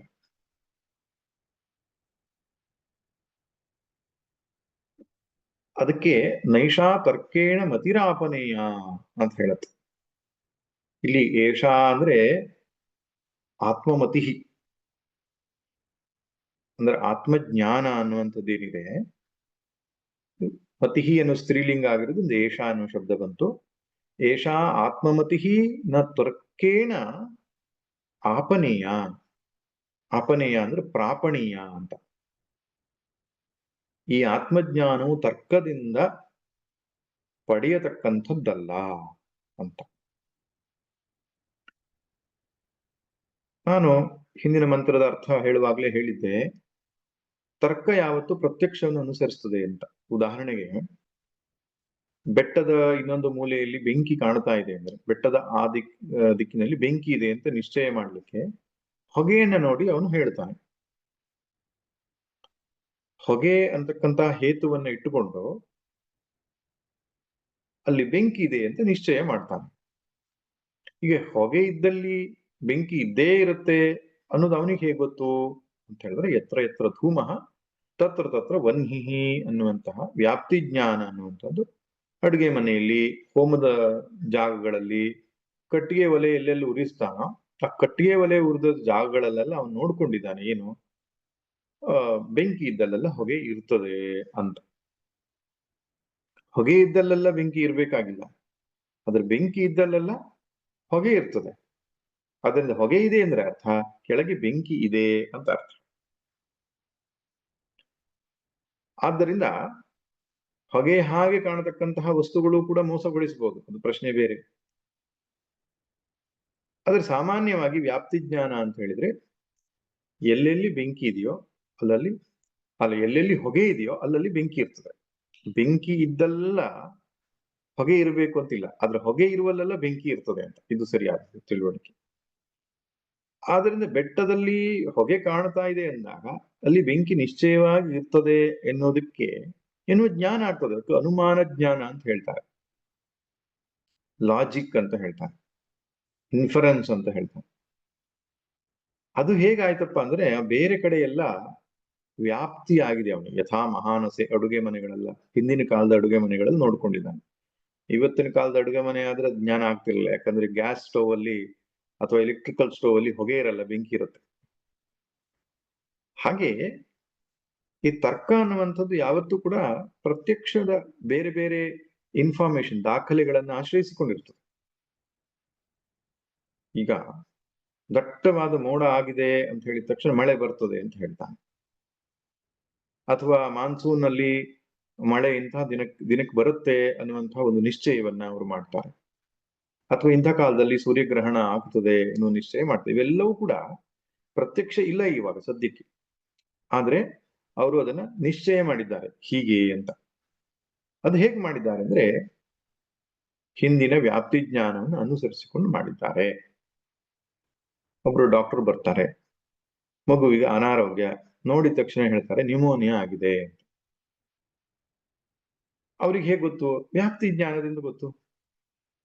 ಹೀಗೆ ತರ್ಕ ಅನ್ನುವಂಥದ್ದು ಯಾವತ್ತು ಪ್ರತ್ಯಕ್ಷವನ್ನು ಅನುಸರಿಸ್ತದೆ. ಅದಕ್ಕೆ ಅನುಮಾನ, ಅನು ಶಬ್ದಕ್ಕೆ ಪ್ರತ್ಯಕ್ಷವನ್ನ ಅನುಸರಿಸಿ, ವ್ಯಾಪ್ತಿ ಜ್ಞಾನವನ್ನು ಅನುಸರಿಸಿ, ಮಾನ ಅಂದ್ರೆ ಅಳೆಯಲ್ಪಡ್ತಕ್ಕಂಥದ್ದು. ಆದ್ರೆ ಒಂದೊಂದ್ಸರಿ ಈ ತರ್ಕ ತಪ್ಪುತ್ತದೆ. ಅದು ತಮಾಷೆ ವಿಷಯ ಹೇಳೋದಾದ್ರೆ, ಒಬ್ಬ ವ್ಯಕ್ತಿ ಹೇಳಿದ್ನಂತೆ, ಮೊನ್ನೆ ನಮ್ಮ ಭೂಮಿ ಅಗಿತಾ ಹೋದಾಗ ಆಳದಲ್ಲಿ ಒಂದು ತಾಮ್ರ ತಂತಿ ಸಿಕ್ತು ಅಂತ. ಸೋ ವಾಟ್ ಅಂತ ಹೇಳಿದಂತೆ ಮತ್ತೊಬ್ಬ. ಇಲ್ಲ, ತಾಮ್ರ ತಂತಿ ಸಿಕ್ತು ಅಂದ್ರೆ ನಮ್ಮವರು ಬಹಳ ವರ್ಷಗಳ ಹಿಂದೆ ಅಂಡರ್ ಗ್ರೌಂಡ್ ತಾಮ್ರದ ಲೈನ್ ಅನ್ನ, ತಂತಿಯನ್ನ ಹಾಕಿದ್ರು ಅಂಡರ್ ಗ್ರೌಂಡ್ ಅಲ್ಲಿ ಅಂತ ಆಗ್ತದೆ ಅಂತ. ಮತ್ತೊಬ್ಬ ಹೇಳಿದಂತೆ, ಮೊನ್ನೆ ನಾನು ಅಗಿತಾ ಏನೂ ಸಿಗ್ಲಿಲ್ಲ ಅಂತ. ಇವನು ಹೇಳಿದ್ರೆ ಅದರಿಂದ ಏನ್ ತೀರ್ಮಾನ ಆಗ್ತದೆ? ವೈರ್ಲೆಸ್ ಅನ್ನೇ ಹಾಕ್ಬಿಟ್ಟಿದ್ರು ಹಿಂದಿನವರು ಅಂತ. ಒಂದು ತಮಾಷೆಯಾಗಿ ಹೇಳೋದಾದ್ರೆ, ಈ ರೀತಿ ಒಬ್ಬನು ಹೇಳಿದಂತಹ ತರ್ಕವನ್ನ ಮತ್ತೊಬ್ಬನು ನಿಷೇಧ ಮಾಡ್ತಾನೆ, ಒಬ್ಬನ ಕಲ್ಪನೆಯನ್ನ ಇನ್ನೊಬ್ಬನು ಮುರಿತಾನೆ. ಆದ್ರಿಂದ ತಾರ್ಕಿಕರಲ್ಲಿಯೇ ಒಬ್ಬರಿಗೊಬ್ಬರಿಗೆ ವಿರೋಧ ಇರುತ್ತೆ. ಬ್ರಹ್ಮಸೂತ್ರದಲ್ಲಿ ಒಂದ್ ಕಡೆಗೆ ತರ್ಕ ಅಪ್ರತಿಷ್ಠಾನಾತ್ ಎಂಬಂತಹ ಒಂದು ಸೂತ್ರದಲ್ಲಿ ಇದರ ಚರ್ಚೆ ಮಾಡ್ತಾರೆ. ವೈಶೇಷಿಕರು ಹೇಳಿದ್ದು ಸಾಂಖ್ಯರು ಒಪ್ಪಲ್ಲ, ಸಾಂಖ್ಯರು ಹೇಳಿದ್ದು ನೈಯಾಯಿಕರು ಒಪ್ಪಲ್ಲ. ಹೀಗೆ ತಾರ್ಕಿಕರಲ್ಲಿಯೇ ಪರಸ್ಪರ ಭೇದ ಇದೆ ಎನ್ನುವಾಗ ಅದು ಸಿದ್ಧಾಂತ ಹೇಗೆ ಒಪ್ಪಿಗೆ ಆಗ್ತದೆ? ಆದ್ದರಿಂದ ಬರೀ ಬೌದ್ಧಿಕವಾದಂತಹ ಕಲ್ಪನೆಯ ಆಧಾರದ ಮೇಲೆ ಆತ್ಮ ವಿಷಯವನ್ನ ನಾವು ಚಿಂತಿಸ್ಲಿಕ್ಕೆ ಹೋಗ್ಬಾರ್ದು. ಹಾಗಂತ ಬುದ್ಧಿಯನ್ನು ಉಪಯೋಗಿಸಬಾರದು ಅಂತಲ್ಲ, ಬುದ್ಧಿಯನ್ನು ಚೆನ್ನಾಗಿ ಉಪಯೋಗಿಸ್ಬೇಕು, ಶ್ರುತಿಯನ್ನ ಆಶ್ರಯಿಸಿಕೊಂಡು. ಅದಕ್ಕೆ ಶ್ರುತಿಯುಕ್ತವಾದಂತಹ ಯುಕ್ತಿಯನ್ನು ಬಳಸಬೇಕು ಅಂತ. ಶ್ರುತ್ಯುಕ್ತವಾದ ಯುಕ್ತಿ. ಶ್ರುತಿಮತಸ್ತರ್ಕೋನು ಸಂಧೀಯತಾಂ. ಶಂಕರ ಭಗವತ್ಪಾದರು ಹೇಳ್ತಾರೆ, ದುಸ್ತರ್ಕಾತ್ ಸುವಿರಮ್ಯತ. ದುಸ್ತರ್ಕವನ್ನ ಮಾಡ್ಲಿಕ್ಕೆ ಹೋಗಬೇಡ, ತರ್ಕವನ್ನ ಮಾಡು ಅಂತ. ಅದ್ ಹೇಗೆ ಅರ್ಥ ಮಾಡ್ಕೊಳ್ಬೇಕು ಅಂತ ಶ್ರುತಿಯೇ ನಮ್ಗೆ ತಿಳಿಸ್ಕೊಡುತ್ತೆ. ಆ ಪ್ರಕಾರ ನಾವು ಮಾಡಬೇಕು. ಪ್ರೋಕ್ತಾನ್ಯೇನೈವ ಸುಜ್ಞಾನಾಯ ಪ್ರೇಷ್ಠ.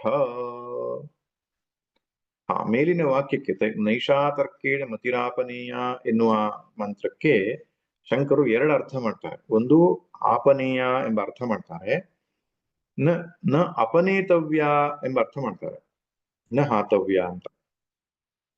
ಈ ಆತ್ಮಜ್ಞಾನವನ್ನ ಶ್ರುತಿಯ ಆಧಾರ ಇಲ್ಲದೆ ಅದನ್ನ ಪರಿಹಾರ ಮಾಡಲಿಕ್ಕೆ ಸಾಧ್ಯ ಇಲ್ಲ ಎಂಬಂತ ಅರ್ಥ.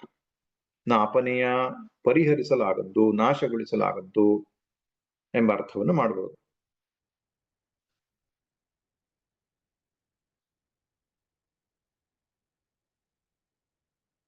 ಅದರಿಂದ ತರ್ಕದ ಬಲದಿಂದ ಆತ್ಮವನ್ನ ನಿಷೇಧಿಸ್ಲಿಕ್ಕಾಗಲ್ಲ. ಯಾಕಂದ್ರೆ ಅದು ಶ್ರುತಿಯ ಆಧಾರದ ಮೇಲೆ ನಿಂತಿರೋದ್ರಿಂದ. ಈ ಉದಾಹರಣೆಗೆ, ವಿಜ್ಞಾನದ ಸಹಾಯದಿಂದ ನಾನು ಆತ್ಮವನ್ನು ಅನ್ವೇಷಣೆ ಮಾಡ್ತೇನೆ ಅಥವಾ ಅದು ನಿಷೇಧ ಮಾಡ್ತೇನೆ ಅಂತ ಹೇಳಿದ್ರೆ ಆ ವಿಷಯದಲ್ಲಿ ವಿಜ್ಞಾನ ಪ್ರಯೋಜನಕ್ಕೆ ಬರಲ್ಲ. ಆತ್ಮನ ನಿಶ್ಚಯಕ್ಕೆ, ವಿಜ್ಞಾನಕ್ಕೆ ಈಗ ಕಾನ್ಶಿಯಸ್ ಸ್ಟಡೀಸ್ ಅನ್ನುವಂತಹ ಒಂದು ಟಾಪಿಕ್ ಇಟ್ಕೊಂಡಿದ್ದಾರೆ. ಅದಕ್ಕೆ ತೀರ್ಮಾನಕ್ಕೆ ಬರ್ಲಿಕ್ಕೆ ಆಗ್ಲಿಲ್ಲ ಅವ್ರಿಗೆ. ಅದು ಅವರ ವ್ಯಾಪ್ತಿಗಿಂತ ಹೊರತಾದದ್ದು ಜ್ಞಾನ ಅಂತ ಕೆಲವರು ಕೂಡ ಒಪ್ಪಿಕೊಂಡಿದ್ದಾರೆ. ಅದರಿಂದ ಇನ್ಸ್ಟ್ರೂಮೆಂಟ್ ಆಫ್ ನಾಲೆಜ್ ಅನ್ನುವಂಥದ್ದು ಶ್ರುತಿ ಮಾತ್ರ ಇಲ್ಲಿ ಬಳಕೆಗೆ ಬರತಕ್ಕಂಥದ್ದೇ ವಿನಃ ತರ್ಕದಿಂದ ಅದನ್ನ ಸಿದ್ಧಪಡಿಸ್ಲಿಕ್ಕಾಗ್ಲಿ ನಿಷೇಧಿಸ್ಲಿಕ್ಕಾಗ್ಲಿ ಆಗಲ್ಲ. ಹಾಗೆ ನ ಅಪನೇಯ, ಅದನ್ನು ತಿರಸ್ಕರಿಸ್ಲಿಕ್ಕಾಗಲ್ಲ ತರ್ಕದಿಂದ. ಹೀಗೆ ಒಂದು ಅರ್ಥ ಮಾಡಬಹುದು. ಇನ್ನು ಪ್ರೋಕ್ತಾನ್ಯೇನೈವ ಸುಜ್ಞಾನಾಯ ಪ್ರೇಷ್ಠ. ಪ್ರೇಷ್ಠ ಅಂದ್ರೆ ಪ್ರಿಯತಮ ಅಂತ. ಅತ್ಯಂತ ಪ್ರಿಯತಮನು ನೀನು ಅಂತ ಯಮ ನಚಿಕೇತನಿಗೆ ಹೇಳ್ತಿದ್ದಾನೆ. ಗುರುವಿಗೆ ಒಪ್ಪಿಗೆ ಆದ ಶಿಷ್ಯ. ಭಗವದ್ಗೀತೆಯಲ್ಲೂ ಕೃಷ್ಣ ಅರ್ಜುನನಿಗೆ ಹೇಳೋದು ಕಾಣ, ನೀನು ಅತ್ಯಂತ ಪ್ರಿಯತಮನು ನನಗೆ ಅಂತ ಹೇಳೋದು ಕಾಣಿಸುತ್ತೆ. ಗುರುಗಳಿಗೆ ಪ್ರಿಯತಮನಾಗಿ ಬಿಟ್ಟರೆ ಜ್ಞಾನ ಸಂವಹನ ಸುಲಭ. ಅದಕ್ಕೆ ಸಹನಾವತ್ತು ಇಲ್ಲಿ ಕೊನೆಗೆ ನಾನು ದ್ವೇಷವನ್ನ ಮಾಡದಿರೋಣ ಎಂಬ ಮಾತು. ಅಂದ್ರೆ ಗುರು ಶಿಷ್ಯ ಸಂಬಂಧ ಅನ್ನುವಂಥದ್ದು ಪ್ರಾಚೀನ ಕಾಲದಲ್ಲಿ ಹೇಗಿರ್ತಿತ್ತು ಅಂದ್ರೆ ಅದು ಮಾತಾಪಿತೃ ಸಂಬಂಧಕ್ಕಿಂತ ಶ್ರೇಷ್ಠವಾಗಿರ್ತಿತ್ತು. ಹಾಗಿದ್ದಾಗ ಮಾತ್ರ ಜ್ಞಾನ ಸಂವಹನ ಸಾಧ್ಯ ಆಗ್ತದೆ. ಇವೆಲ್ಲ ಸಣ್ಣ ಸಣ್ಣ ವಿಷಯಗಳು ನಮ್ಮ ಈ ಒಂದು ಇವತ್ತಿನ ಎಜುಕೇಶನ್ ಸಿಸ್ಟಮ್ ವಿಷಯದಲ್ಲಿ ಯೋಚನೆ ಮಾಡುವಂಥದ್ದು. ಗುರುವಾದವನು ಶಿಷ್ಯರನ್ನ ಯಾವ ದೃಷ್ಟಿಕೋನದಲ್ಲಿ ನೋಡ್ಬೇಕು, ಶಿಷ್ಯರಾದವರು ಗುರುಗಳನ್ನ ಯಾವ ದೃಷ್ಟಿಯಲ್ಲಿ ನೋಡ್ಬೇಕು. ಹಾಗಿದ್ದಾಗ ಮಾತ್ರ ಜ್ಞಾನ ಅನ್ನುವಂಥದ್ದು ಸರಿಯಾದ ರೀತಿಯಲ್ಲಿ ಅವರ ಬುದ್ಧಿಯಲ್ಲಿ ನೆಲೆಗೊಳ್ಳಿಕ್ಕೆ ಸಾಧ್ಯ. ಪ್ರೇಷ್ಠ, ಜ್ಯೇಷ್ಠ, ಶ್ರೇಷ್ಠ ಅಂದ್ರೆ ಇಷ್ಟ ಅನ್ನುವಂತಹ ಪ್ರತ್ಯಯ ಏನಿದೆ ಅದು ಅತ್ಯಂತ ಅನ್ನುವಂತಹ ಅರ್ಥವನ್ನು ಕೊಡುತ್ತೆ. ಆದ್ರೆ ಅತ್ಯಂತ ಪ್ರಿಯತಮನು ನೀನು ಎಂಬಂತಹ ಅರ್ಥದಲ್ಲಿ ಕರೀತಾ ಇದ್ದಾನೆ. ಅನ್ಯೇನೈವ ಪ್ರೋಕ್ತ ಸುಜ್ಞಾನಾಯ ಭವತಿ ಅಂದ್ರೆ ತಾರ್ಕಿಕನಲ್ಲದ ಶ್ರುತಿಯನ್ನ ಪರಂಪರೆಯಿಂದ ತಿಳಿದಂತಹ, ಸಂಪ್ರದಾಯದಿಂದ ತಿಳಿದಂತ ಆಚಾರ್ಯನಿಂದ ಇದು ತಿಳಿಸಲ್ಪಟ್ಟರೆ ಚೆನ್ನಾಗಿ ತಿಳಿಯಲ್ಪಡುತ್ತೆ ಅಂತ. ಆಗಮಾಭಿಜ್ಞೇನ ಆಚಾರ್ಯೇಣೈವ ತಾರ್ಕಿಕಾತ್ ಅನ್ಯೇನೈವ ಆಗಮಾಭಿಜ್ಞೇನ ಆಚಾರ್ಯೇಣೈವ ತಾರ್ಕಿಕಾತ್ ಪ್ರೋಕ್ತಾ ಸತಿ ಸುಜ್ಞಾನಾಯ ಭವತಿ. ತಾರ್ಕಿಕನಿಗಿಂತ ಭಿನ್ನವಾದಂತಹ ಆಚಾರ್ಯನಿಂದ ಹೇಳಲ್ಪಟ್ಟರೆ ಇದು ತಿಳಿಯಲ್ಪಡುತ್ತೆ. ಮತ್ತೆ ಹೇಳ್ತಾನೆ ಯಮ, ಯಾಂ ತ್ವಮಾಪಃ ಸತ್ಯಧೃತಿರ್ಬತಾಸಿ. ಬತ ಅಂದ್ರೆ ಆಶ್ಚರ್ಯ ಸೂಚಕ. ಆಹಾ, ಆಗಿರುವೆ, ಅದ್ಭುತ, ಎಷ್ಟು ಆಶ್ಚರ್ಯ ಅಂತ ಹೇಳಿದ್ರೆ ನೀನು ಅದನ್ನ ಪಡ್ಕೊಂಡಿದ್ದೀಯಾ ಅಂತ ಹೇಳ್ತಾನೆ. ಯಾಮ್ ಅಂದ್ರೆ ಆ ಆತ್ಮಜ್ಞಾನವನ್ನ ತ್ವಮಾಪಃ ನೀನು ಪಡ್ಕೊಂಡಿದ್ದೀಯಾ. ನಚಿಕೇತ ಪಡ್ಕೊಂಡಿಲ್ವಲ್ಲ, ಆದ್ರೂ ಯಾಕೆ ಹೇಳ್ತಿದ್ದಾನೆ ಯಮ ಅಂದ್ರೆ ನೀನು ಅಂತ ಗುರುವನ್ ಪಡ್ಕೊಂಡಿದ್ದೀಯ ಯಾವಾಗ ಅಂತ. ಆತ್ಮಜ್ಞಾನ ಹೊಂದಿದ ಗುರು ನಿಂಗೆ ಸಿಕ್ಕಿದ ಮೇಲೆ ಜ್ಞಾನ ಪಡ್ಕೊಂಡ ಹಾಗೆ ಆಯ್ತು ನೀನು ಎಂಬ ಅರ್ಥದಲ್ಲಿ ತ್ವಂ ಆಪಃ. ಅಷ್ಟೇ ಇಲ್ಲ, ಸತ್ಯಧೃತಿ ನೀನು. ಸತ್ಯಧೃತಿ ಅಂತ ಹೇಳಿದ್ರೆ ನಿನ್ನ ಧೈರ್ಯ ಅನ್ನುವಂಥದ್ದು ಸತ್ಯಕ್ಕಾಗಿ ನಿನ್ನ ಧೈರ್ಯ ಅಚಲವಾದದ್ದು. ಯಾವ ಕಾರಣಕ್ಕೂ ಕೂಡ ನೀನು ಭೋಗ ವಸ್ತುವಿಗಾಗಿ ಅಪೇಕ್ಷೆ ಪಡ್ಲಿಲ್ಲ. ಆತ್ಮವನ್ನೇ ಪಡೆದುಕೊಳ್ಳಬೇಕು ಅನ್ನುವಂತಹ ದೃಢ ನಿಶ್ಚಯವನ್ನ ಹೊಂದಿದವನಾದದ್ರಿಂದ ಸತ್ಯಧೃತಿ ಅಂದ್ರೆ ದೃಢವಾದ ನಿಶ್ಚಯವುಳ್ಳವನು ಸತ್ಯದ ವಿಷಯದಲ್ಲಿ ಎಂಬರ್ಥ ಅಂತ ನಚಿಕೇತನ ಹೊಗಳುತ್ತಾನೆ. ಅಷ್ಟೇ ಅಲ್ಲ, ತ್ವಾಗ್ದೃನ್ನೋ ಭೂಯಾ ನಚಿಕೇತ ಪೃಷ್ಟ. ಮೇಲಿನ ಮಂತ್ರದಲ್ಲಿ ಪ್ರೇಷ್ಠ ಅಂದ್ರೆ ಪ್ರಿಯತಮ, ಇಲ್ಲಿ ಪೃಷ್ಟ ಅಂದ್ರೆ ಕೇಳುವವನು ಅಂತ. ಈ ರೀತಿ ಪ್ರಶ್ನೆ ಕೇಳುವವರು ನನಗೆ ಉಂಟಾಗಲಿ ಅಂತ, ಬೇರೆ ಶಿಷ್ಯರು ಕೂಡ ನಿನ್ನ ಹಾಗೆನವರು ಸಿಗಲಿ ಅಂತ ಹೇಳ್ತಾನೆ ನಚಿಕೇತನ. ಎಷ್ಟು ಚೆನ್ನಾಗಿ ಹೊಗಳಿದ್ದಾನೆ ನೋಡಿ. ತ್ವಾದೃಕ್ ಅಂದ್ರೆ ನಿನ್ನ ರೀತಿಯ, ನಹ ನಮಗೆ, ಪೃಷ್ಟ ಪ್ರಶ್ನೆ ಕೇಳುವವನು, ಭೂಯಾತ್ ಉಂಟಾಗ್ಲಿ, ಹೇ ನಚಿಕೇತನೆ ನಿನ್ನಂತಹ ಪೃಚ್ಛಕರು ನಿನ್ನಂತಹ ಶಿಷ್ಯರು ನನಗುಂಟಾಗ್ಲಿ ಅಂತ. ಅಂದ್ರೆ ಬಹಳ ಅಪರೂಪದ ಶಿಷ್ಯ ನೀನು ಅಂತ ಶಿಷ್ಯ ಸ್ತುತಿ. ಇನ್ನು ಮುಂದಿನ ಮಂತ್ರದಲ್ಲಿ ತನ್ನನ್ನೇ ಕಂಪೇರ್ ಮಾಡ್ತಾನೆ. ನಚಿಕೇತ ನನಗಿಂತಲೂ ಶ್ರೇಷ್ಠ ನೀನು ಅಂತ ಹೇಳ್ತಾನೆ ಯಮಧರ್ಮರಾಜ. ನೋಡಿ, ಯೋಗ್ಯ ಶಿಷ್ಯನಾಗುವುದು ಎಷ್ಟು ಕಷ್ಟ ಅನ್ನೋದು ಗೊತ್ತಾಗ್ತದೆ. ಜಾನಾಮ್ಯಹಗಂ ಶೇವಧಿರಿತ್ಯ ನಿತ್ಯಂ ನ ಹ್ಯಧ್ರುವೈಃ ಪ್ರಾಪ್ಯತೆ ಹಿ ಧ್ರುವಂ ತತೋ ಮಯಾ ನಾಚಿಕೇತಶ್ಚಿತೋಗ್ನಿಃ ಅನಿತ್ಯೈರ್ದ್ರವ್ಯೈಃ ಪ್ರಾಪ್ತವಾನಸ್ಮಿ ನಿತ್ಯಂ. ಯಮ ಹೇಳ್ತಾನೆ, ಜಾನಾಮಿ ಅಹಂ ಶೇವಧಿಃ ಅನಿತ್ಯಂ ಇತಿ. ನಾನು ನಿನ್ನ ಹಾಗೆ ಒಂದು ಕಾಲದಲ್ಲಿ ಮನುಷ್ಯನಾಗಿದ್ದೆ. ಈ ಯಾಮ್ಯ ಪದವಿ, ಇಂದ್ರ ಪದವಿ, ಪ್ರಜಾಪತಿ ಪದವಿ, ಹಿರಣ್ಯಗರ್ಭ ಪದವಿ ಅಂತ ಏನಿದೆಯೋ ಇದೆಲ್ಲ ಪದವಿಗಳು. ಅದನ್ನ ಅಲಂಕರಿಸುವಂತಹ ದೇವತೆಗಳು ಒಂದು ಕಾಲದಲ್ಲಿ ಮನುಷ್ಯರಾಗಿ ಇರ್ತಾರೆ. ಮನುಷ್ಯ ಶರೀರದಲ್ಲಿ ಅಪಾರವಾದ ಪುಣ್ಯವನ್ನು ಸಂಪಾದನೆ ಮಾಡಿದ ಮೇಲೆ ಸತ್ತ ನಂತರ ಅವರಿಗೆ ಆಯಾ ಕಾಲಕ್ಕೆ ಆ ಪದವಿ ಪ್ರಾಪ್ತಿಯಾಗ್ತದೆ. ಅದರಿಂದ ಇಂದ್ರನಿಗೆ ಶತಕ್ರತು ಅನ್ನೋ ಹೆಸರಿರೋದು. ಶಕ್ರ ಅಂತ ಕರೀತಾರೆ ಶಾರ್ಟ್ ಫಾರ್ಮ್ ಅಲ್ಲಿ. ಶತಕ್ರತು ಅಂದ್ರೆ 100 ಸೋಮಯಾಗ ಮುಂತಾದ ಯಾಗಗಳನ್ನ ಮಾಡಿದವನು ಅಂತ. 100 ಯಾಗಗಳನ್ನ ಮಾಡಿದವನು ಇಂದ್ರನಾಗ್ತಾನೆ. ಅಂದ್ರೆ ಒಂದು ಕಾಲದಲ್ಲಿ ಅವನು ಜೀವನಾಗಿದ್ದ. ಈಗಲೂ ಜೀವರೇ, ಆದ್ರೆ ಶ್ರೇಷ್ಠ ಜೀವರು ದೇವತೆಗಳು ಅಷ್ಟೇ. ಅವರ ಶರೀರದ ಸಾಮರ್ಥ್ಯವಾಗ್ಲಿ, ಇಂದ್ರಿಯಗಳ ಸಾಮರ್ಥ್ಯವಾಗ್ಲಿ ಮನುಷ್ಯರಿಗಿಂತ ಎಷ್ಟೋ ಪಟ್ಟು ಹೆಚ್ಚಿರುತ್ತದೆ. ಆದ್ದರಿಂದ ಯಮನೂ ಕೂಡ ಒಂದು ಕಾಲದಲ್ಲಿ ಮನುಷ್ಯನಾಗಿದ್ದ. ಈ ರೀತಿ ದೇವತೆಗಳು ಮತ್ತು ಈಶ್ವರ ಪರಮಾತ್ಮ ಅದೆರಡು ಬೇರೆ ಬೇರೆ ಅನ್ನೋದು ಗೊತ್ತಿರ್ಬೇಕು ನಮಗೆ. ಹಿರಣ್ಯಗರ್ಭ ಪದವಿಯವರೆಗೂ ಕೂಡ ದೇವತೆಗಳ ವರ್ಗಕ್ಕೆ ಬರ್ತದೆ. ಹಿರಣ್ಯಗರ್ಭನ ನಮ್ಮಮ್ಮ ಈಶ್ವರನ ಎಂಬುದಾಗಿ ಹೇಳಲಿಕ್ಕೆ ಉಂಟು. ಯಾಕಂದ್ರೆ ಹಿರಣ್ಯಗರ್ಭನು ಸಗುಣ ಬ್ರಹ್ಮ ಎಂಬುದಾಗಿ ಹೇಳ್ತಾರೆ. ಅಲ್ಲಿಂದ ಕೆಳಗಿರ್ತಕ್ಕಂತಹ ಪ್ರಜಾಪತಿ, ಇಂದ್ರ, ಅಗ್ನಿ, ವಾಯು, ಯಮ ಮುಂತಾದ ಎಲ್ಲ ದೇವತೆಗಳು ಕೂಡ ದೇವತೆಗಳು ಅಷ್ಟೇ, ಈಶ್ವರ ಅಲ್ಲ. ಈಶ್ವರ ಯಾರಪ್ಪ ಅಂದ್ರೆ ಎಲ್ಲ ದೇವತೆಗಳಿಗೆ ಅಂತರ್ಯಾಮಿಯಾಗಿರತಕ್ಕಂತಹ ಸೃಷ್ಟಿ ಸ್ಥಿತಿ ಲಯಕರ್ತನಾದ ಪರಮಾತ್ಮ.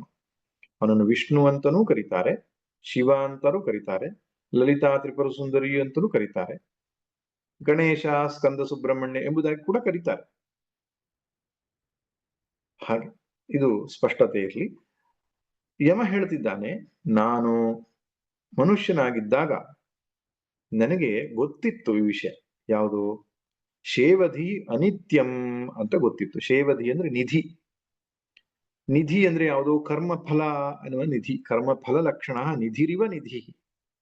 ಕರ್ಮ ಫಲದಿಂದ ಪ್ರಾಪ್ತಿಯಾಗತಕ್ಕಂತಹ ಯಾಮ್ಯ ಪದವಿ ಮುಂತಾದ ಯಮನ ಸ್ಥಾನ ಏನಿದೆ ಅದು ಅನಿತ್ಯ ಎಂಬುದು ನನಗೆ ಗೊತ್ತಿತ್ತು. ಅಷ್ಟೇ ಅಲ್ಲ, ನಹಿ ಅಧ್ರುವೈಹಿ ಪ್ರಾಪ್ಯತೆ ಹಿ ಧ್ರುವಂ ತತ್. ಅಧ್ರುವ ಅಂತ ಹೇಳಿದ್ರೆ ಅನಿತ್ಯವಾಗಿರತಕ್ಕಂಥದ್ದು. ಅನಿತ್ಯವಾಗಿರುವಂತಹ ವಸ್ತುಗಳಿಲ್ಲ. ಈಗ ಒಂದು ಯಾಗವನ್ನು ಮಾಡಬೇಕಾದ್ರೆ ಅಲ್ಲಿ ಬಳಸ್ತಕ್ಕಂತಹ ವಸ್ತುಗಳೆಲ್ಲವೂ ಕೂಡ ಅನಿತ್ಯವಲ್ವೇ? ಅಂತಹ ಅನಿತ್ಯವಾದಂತಹ ವಸ್ತುಗಳಿಂದ ಧ್ರುವಂನ ಪ್ರಾಪ್ಯತೆ, ಶಾಶ್ವತವಾದನ್ನು ಪಡೀಲಿಕ್ಕೆ ಆಗಲ್ಲ ಅನ್ನೋದು ಗೊತ್ತಿತ್ತು ನನಗೆ. ಅದರಿಂದ ಎರಡು ಗೊತ್ತಿದ್ರೂ ಕೂಡ ನಾನೇನ್ ಮಾಡ್ಬಿಟ್ಟೆ, ತಥೋ ಮಯಾ ನಾಚಿಕೇತಶ್ಚಿತ್ತೋ ಅಗ್ನಿ, ನಾಚಿಕೇತಾಗ್ನಿ ಚಿತಃ. ತಿಳಿದು ನಾನು ನಾಚಿಕೇತಾಗ್ನಿ ಅಂತ ಹೆಸರನ್ನ ಯಮನೇ ಕೊಟ್ಟಿರೋದು ಅವನಿಗೆ ಬಿರುದನ್ನ. ಅದು ಅಲ್ಲಿವರೆಗೆ ಆ ಒಂದು ಯಾಗ ಏನ್ ಹೆಸರಿಂದ ಕರೆಸಿದ್ರೋ ಗೊತ್ತಿಲ್ಲ. ಆ ಯಾಗಕ್ಕೆ ನಾಚಿಕೇತಾಗ್ನಿ ಅಂತ ಯಮನ ಕೊಟ್ಟಿದ್ದಾನೆ. ಈಗ ಅವನೇ ಅದನ್ನೇ ಹೇಳ್ತಾ ಇದ್ದಾನೆ, ಆ ಹೆಸರನ್ನೇ. ಅಂತಹ ಒಂದು ಯಾಗವನ್ನ ತಾನು ಮಾಡಿದೆನು, ಇಷ್ಟು ಗೊತ್ತಿದ್ದು ನಾನು ಮಾಡಿದೆನು. ಅನಿತ್ಯೈರ್ ದ್ರವ್ಯೈ ಪ್ರಾಪ್ತವಾನಸ್ಮಿ ನಿತ್ಯಂ. ಆ ಅನಿತ್ಯವಾದ ದ್ರವ್ಯಗಳಿಂದ ಆಪೇಕ್ಷಿಕವಾದಂತಹ ನಿತ್ಯತ್ವವಾದ ಆ ಯಮ ಪದವಿಯನ್ನು ಪಡ್ಕೊಂಡಿದ್ದೇನೆ. ಯಮ ಪದವಿ ಎನ್ನುವಂಥದ್ದು ಕ್ಷಣಿಕಾಲ, ದೀರ್ಘಕಾಲ ಇರುವಂಥದ್ದೇ. ಆದರೆ ಕಲ್ಪ ಪ್ರಳಯದಲ್ಲಿ ಯಮನೂ ಕೂಡ ಹೊರಟು ಹೋಗ್ತಾನೆ. ಇನ್ನೊಬ್ಬ ಮುಂದಿನ ಕಲ್ಪದಲ್ಲಿ ಇನ್ನೊಬ್ಬ ಯಮ ಬರ್ತಾನೆ, ಇನ್ನೊಬ್ಬ ಇಂದ್ರ ಬರ್ತಾನೆ. ಹಾಗಿರೋದ್ರಿಂದ ಆಪೇಕ್ಷಿಕವಾದ ನಿತ್ಯತ್ವವನ್ನು ಅನಿತ್ಯವಾದ ದ್ರವ್ಯಗಳಿಂದ ನಾನು ಪಡ್ಕೊಂಡೆ. ಇದನ್ನ ಯಾಕೆ ಹೇಳ್ತಿದ್ದಾನೆ ಯಮಧರ್ಮ ಅಂದ್ರೆ, ನೀನು ಅಂತಹ ಒಂದು ಯಮ ಇಂದ್ರ ಪದವಿಗಳನ್ನು ಕೂಡ ನೀ ತಿರಸ್ಕಾರ ಮಾಡಿಬಿಟ್ಟಿಯಲ್ಲ, ನೀನು ನನಗಿಂತಲೂ ಬುದ್ಧಿವಂತನಿದ್ದೀಯಾ ಎಂಬ ಅರ್ಥವನ್ನ ಇದು ಸೂಚಿಸ್ತದೆ. ಇನ್ನು ಮುಂದಿನ ಮಂತ್ರದಲ್ಲಿ ಹಿರಣ್ಯಗರ್ಭ ಪದವಿಯನ್ನೂ ಕೂಡ ನೀನು ತಿರಸ್ಕರಿಸಿ ಬಿಟ್ಟೆ, ಎಂತಹ ವೈರಾಗ್ಯ ನಿನ್ನದು ಅಂತ ಶಿಷ್ಯ ಸ್ತುತಿ, ಗುರುವಿನ ಬಾಯಲ್ಲಿ ಶಿಷ್ಯನ ಸ್ತುತಿ. ಕಾಮಸ್ಯಾಪ್ತಿಂ ಜಗತಃ ಪ್ರತಿಷ್ಠಾಂ ಕ್ರತೋರನಂತ್ಯಮಭಯಸ್ಯ ಪಾರಂ ಸ್ತೋಮಮಹ ದುರುಗಾಯಂ ಪ್ರತಿಷ್ಠಾನ್ ದೃಷ್ಟ್ವಾ ಧೃತ್ಯ ಧೀರೋ ನಚಿಕೇತೋತ್ಯಸ್ರಾಕ್ಷಿ. ಹಿರಣ್ಯಗರ್ಭ ಪದವಿ ಅಂತ ಇಡೀ ಸೃಷ್ಟಿಯಲ್ಲೇ ಅತ್ಯಂತ ಶ್ರೇಷ್ಠವಾದ ಸ್ಥಾನ. ನಮ್ಮಲ್ಲೂ ಬೇರೆ ಬೇರೆ ಪದವಿಗಳೆಲ್ಲ ಇದೆಯಲ್ಲ, ಬೇರೆ ಬೇರೆ ಸ್ಥಾನಮಾನಗಳು. ಅತ್ಯಂತ ಶ್ರೇಷ್ಠವಾದಂತಹ ಸ್ಥಾನ ಅಂತ ನಮ್ಮ ದೇಶದ ಮಟ್ಟಿಗೆ ಹೇಳೋದಾದ್ರೆ ಪ್ರಧಾನಮಂತ್ರಿ ಸ್ಥಾನ ಎಂಬುದಾಗಿ. ರಾಷ್ಟ್ರಪತಿ ಅಂತ ಹೇಳ್ತಾರೆ, ಆದ್ರೆ ಕಾರ್ಯದ ದೃಷ್ಟಿಯಿಂದ ಪ್ರಧಾನಮಂತ್ರಿ ಸ್ಥಾನ. ಆದ್ರೆ ಇಡೀ ಸೃಷ್ಟಿಯಲ್ಲಿ ಶ್ರೇಷ್ಠವಾದಂತಹ ಸ್ಥಾನ ಯಾವುದಪ್ಪ ಅಂದ್ರೆ ಹಿರಣ್ಯಗರ್ಭ ಸ್ಥಾನ. ಅದು ಬಹಳ ಎತ್ತರದಲ್ಲಿರ್ತಕ್ಕಂಥದ್ದು, ಸೂಕ್ಷ್ಮವಾದ ಲೋಕ. ಆ ಸೂಕ್ಷ್ಮವಾದ ಲೋಕದ ಅಭಿಮಾನಿಯಾಗಿರತಕ್ಕಂತಹ ಹಿರಣ್ಯಗರ್ಭನೇನಿದ್ದಾನೆ, ಅವನಿಗೆ ಸಮಷ್ಟಿ ಪ್ರಾಣಾತ್ಮ ಎಂಬುದಾಗಿ ಹೇಳ್ತಾರೆ, ಸೂತ್ರಾತ್ಮ ಎಂಬುದಾಗಿ ಕೂಡ ಹೇಳ್ತಾರೆ, ಪ್ರಥಮಜ ಎಂಬುದಾಗಿ ಹೇಳ್ತಾರೆ, ಮೊದಲು ಹುಟ್ಟಿದವನು ಅವನು ಅಂತ. ಅವನ ಆನಂದವೂ ಕೂಡ ಅತ್ಯಂತ ಉತ್ಕೃಷ್ಟವಾದದ್ದು ಅಂತ ತೈತ್ತಿರೀಯ ಉಪನಿಷತ್ತಲ್ಲಿ ನಾವು ಕಾಣ್ತೇವೆ. ಶತಮಾನಂದ ಅಂತ ನೂರು ಪಟ್ಟು ಅಳತೆ ಮಾಡ್ತಾ ಹೋಗಿ ಕೊನೆಗೆ ಬ್ರಹ್ಮಣ ಆನಂದ ಅಲ್ಲಿಗೆ ಹೋಗಿ ನಿಲ್ತದೆ. ಬ್ರಹ್ಮನ ಆನಂದವು ಅತ್ಯಂತ ವಿಶೇಷವಾದಂಥದ್ದು. ಅಂತಹ ಒಂದು ಹಿರಣ್ಯಗರ್ಭ ಪದವಿಯನ್ನು ನೀನು ಅತ್ಯಸ್ರಾಕ್ಷಿ ಬಿಟ್ಟುಬಿಟ್ಟಿದೀಯ. ಅಂದ್ರೆ ಯಮನು ನಚಿಕೇತನಿಗೆ ನಚಿಕೇತಾಗ್ನಿ ವಿದ್ಯೆ ಅಂದ್ರೆ ಹೋಮ ಅಂದ್ರೆ ಯಜ್ಞದ ಪ್ರಕ್ರಿಯೆ ಅಷ್ಟೇ ಉಪದೇಶ ಮಾಡಲಿಲ್ಲ, ಉಪಾಸನಾ ಪ್ರಕ್ರಿಯೆಯನ್ನು ಕೂಡ ಹೇಳಿದ್ದ. ಆ ಕರ್ಮ ಮತ್ತು ಉಪಾಸನೆಯಿಂದ ಹಿರಣ್ಯಗರ್ಭ ಪದವಿ ಕೂಡ ಅವನಿಗೆ ಪ್ರಾಪ್ತಿ ಆಗ್ತಿತ್ತು. ಎರಡನೇ ವರದಲ್ಲಿ ನಚಿಕೇತನಿಗೆ ಕೊಟ್ಟಿದ್ನಲ್ಲ. ಆದ್ರೆ ಅದನ್ನು ಬಿಟ್ಟು ಮೂರನೇ ವರವನ್ನು ಕೇಳ್ಕೊಳ್ತಾನೆ ಅಂದ್ರೆ ಅರ್ಥ ಹಿರಣ್ಯಗರ್ಭ ಪದವಿ ತನಗೆ ಬೇಡ ಎಂಬುದಾಗಿ ಅವನು ನಿಶ್ಚಯ ಮಾಡಿದ ಅಂತ ಅಲ್ವೇ. ಈಗ ಹಿರಣ್ಯಗರ್ಭ ಪದವಿಯ ಮಹತ್ವವನ್ನ ಮಂತ್ರ ಹೇಳುತ್ತೆ. 3 ಪಾದಗಳಲ್ಲಿ ಆ ಹಿರಣ್ಯಗರ್ಭ ಸ್ಥಾನದ ಮಹತ್ವ ಬರುತ್ತೆ.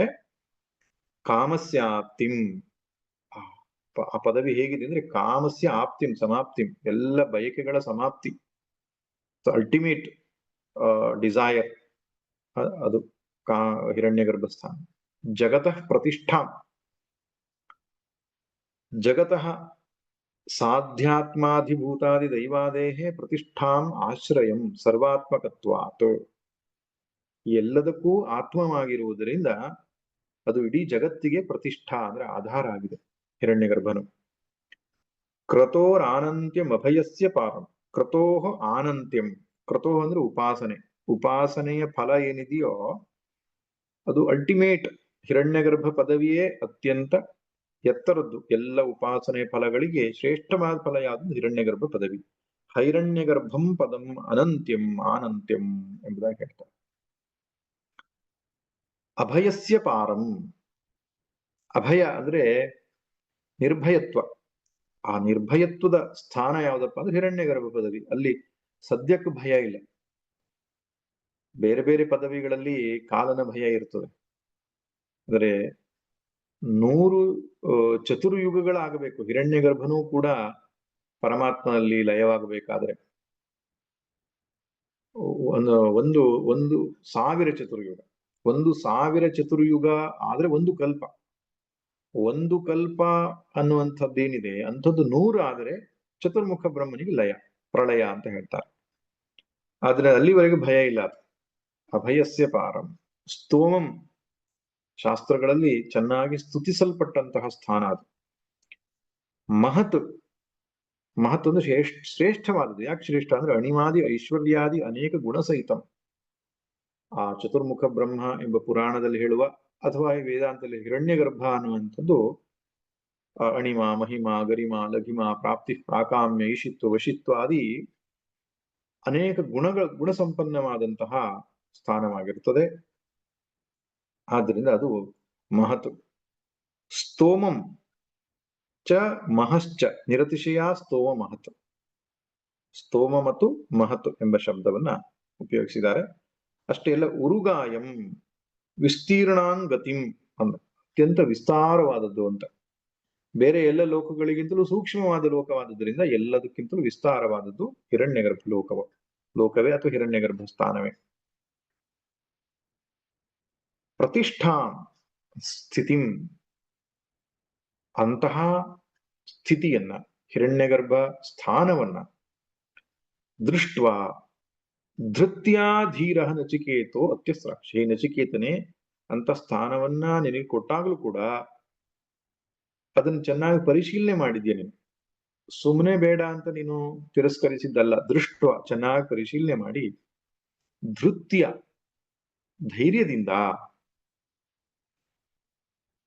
ಆದ್ದರಿಂದ ಯಾರಿಗೆ ವಿಚಾರದ ಬಲ ಇರ್ತದೋ ಅಂಥವರಿಗೆ ಮಾತ್ರ ಧೈರ್ಯ ಇರ್ತದೆ, ಹಳುಕಿರೋದಿಲ್ಲ.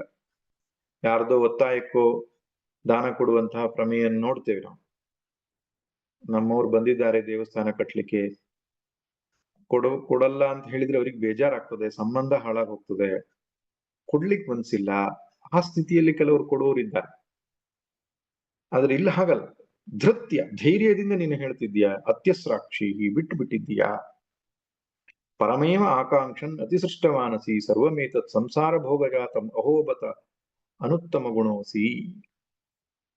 ಎಲ್ಲವೂ ಹಿರಣ್ಯಗರ್ಭ ಪದವಿಯವರೆಗೂ ಕೂಡ ಅದು ಸಂಸಾರದ ಭಾಗವೇ ಆಗ್ಬಿಡುತ್ತೆ. ಅಸಂಸಾರಿಯಾದಂತಹ ಆತ್ಮಜ್ಞಾನ ಒಂದೇ ಶ್ರೇಷ್ಠವಾದಂತಹ ಜ್ಞಾನ ಎಂಬುದಾಗಿ ತಿಳಿದು ಎಲ್ಲವನ್ನು ನೀನು ಪರಿತ್ಯಾಗ ಮಾಡಿದ್ರಿಂದ ಎಂತಹ ಅದ್ಭುತವಾದ ಗುಣವುಳ್ಳವನಾಗಿದ್ದೀಯಾ ಅಂತ ಶಿಷ್ಯನನ್ನ ಸ್ತುತಿ ಮಾಡ್ತಾನೆ ಯಮಧರ್ಮರಾಜ. ಇನ್ನು ಮುಂದಿನ ಮಂತ್ರ 12 ಮತ್ತು 13 ಇವೆರಡರಲ್ಲಿ ಆತ್ಮಜ್ಞಾನದ ಸಾಧನೆಯನ್ನು ಸಂಗ್ರಹ ರೂಪವಾಗಿ ಹೇಳಿ ಮತ್ತೆ 14ನೇ ಮಂತ್ರದ ಮೂಲಕ ಮತ್ತೊಮ್ಮೆ ಪ್ರಶ್ನೆಯನ್ನು ಕೇಳ್ತಾನೆ ನಚಿಕೇತ. ಯಾಕಂದ್ರೆ ತುಂಬಾ ದಿನ ಆಯ್ತು ಆತ್ಮಜ್ಞಾನದ ಬಗ್ಗೆ ತಿಳಿಸ್ಕೊಡುವಂತ ಕೇಳಿ, ನಚಿಕೇತ ಕೇಳಿ ತುಂಬಾ ದಿನ ಆಯ್ತು. ಯಮಧರ್ಮರಾಜ ಅಂತೂ ಶಿಷ್ಯನನ್ನು ಹೊಗಳುತ್ತಾನೆ, ಜ್ಞಾನವನ್ನು ಹೊಗಳುತ್ತಾನೆ, ಗುರುವನ್ನು ಹೊಗಳುತ್ತಾನೆ. ಈಗ ಮತ್ತೆ ಪುನಃ ಶಿಷ್ಯನನ್ನು ಹೊಗಳಿಕ್ ಹೊರಟಿದ್ದಾನೆ. ಆದ್ರಿಂದ ಯಾಕೋ ಸ್ವಲ್ಪ ಲೇಟ್ ಆಯ್ತಲ್ಲ ಆತ್ಮವಿಚಾರ ಅಂತ ತಿಳ್ಕೊಂಡು ನಚಿಕೇತ ಪ್ರಶ್ನೆ ಮಾಡೋದನ್ನು ಕಾಣ್ತೇವೆ. 15ನೇ ಮಂತ್ರದಲ್ಲಿ ಅದು ಆರಂಭ ಆಗ್ತದೆ. 14ನೇ ಮಂತ್ರದಲ್ಲಿ ಪ್ರಶ್ನೆ ಕೇಳ್ತಾನೆ. 15ರಿಂದ ವೇದಾಂತ ವಿಚಾರ ಆರಂಭ ಆಗ್ತದೆ. ಅದರಿಂದ ಮುಂದಿನ ತರಗತಿಯಲ್ಲಿ ನೋಡೋಣ. ಸರ್ವೇ ಭವಂತು ಸುಖಿನಃ, ಸರ್ವೇ ಸಂತು ನಿರಾಮಯಾಃ, ಸರ್ವೇ ಭದ್ರಾಣಿ ಪಶ್ಯಂತು, ಮಾ ಕಶ್ಚಿತ್ ದುಃಖ ಭಾಗ್ ಭವೇತ್. ಓಂ ಶಾಂತಿ ಶಾಂತಿ ಶಾಂತಿ. ನಾರಾಯಣ ನಾರಾಯಣ ನಾರಾಯಣ.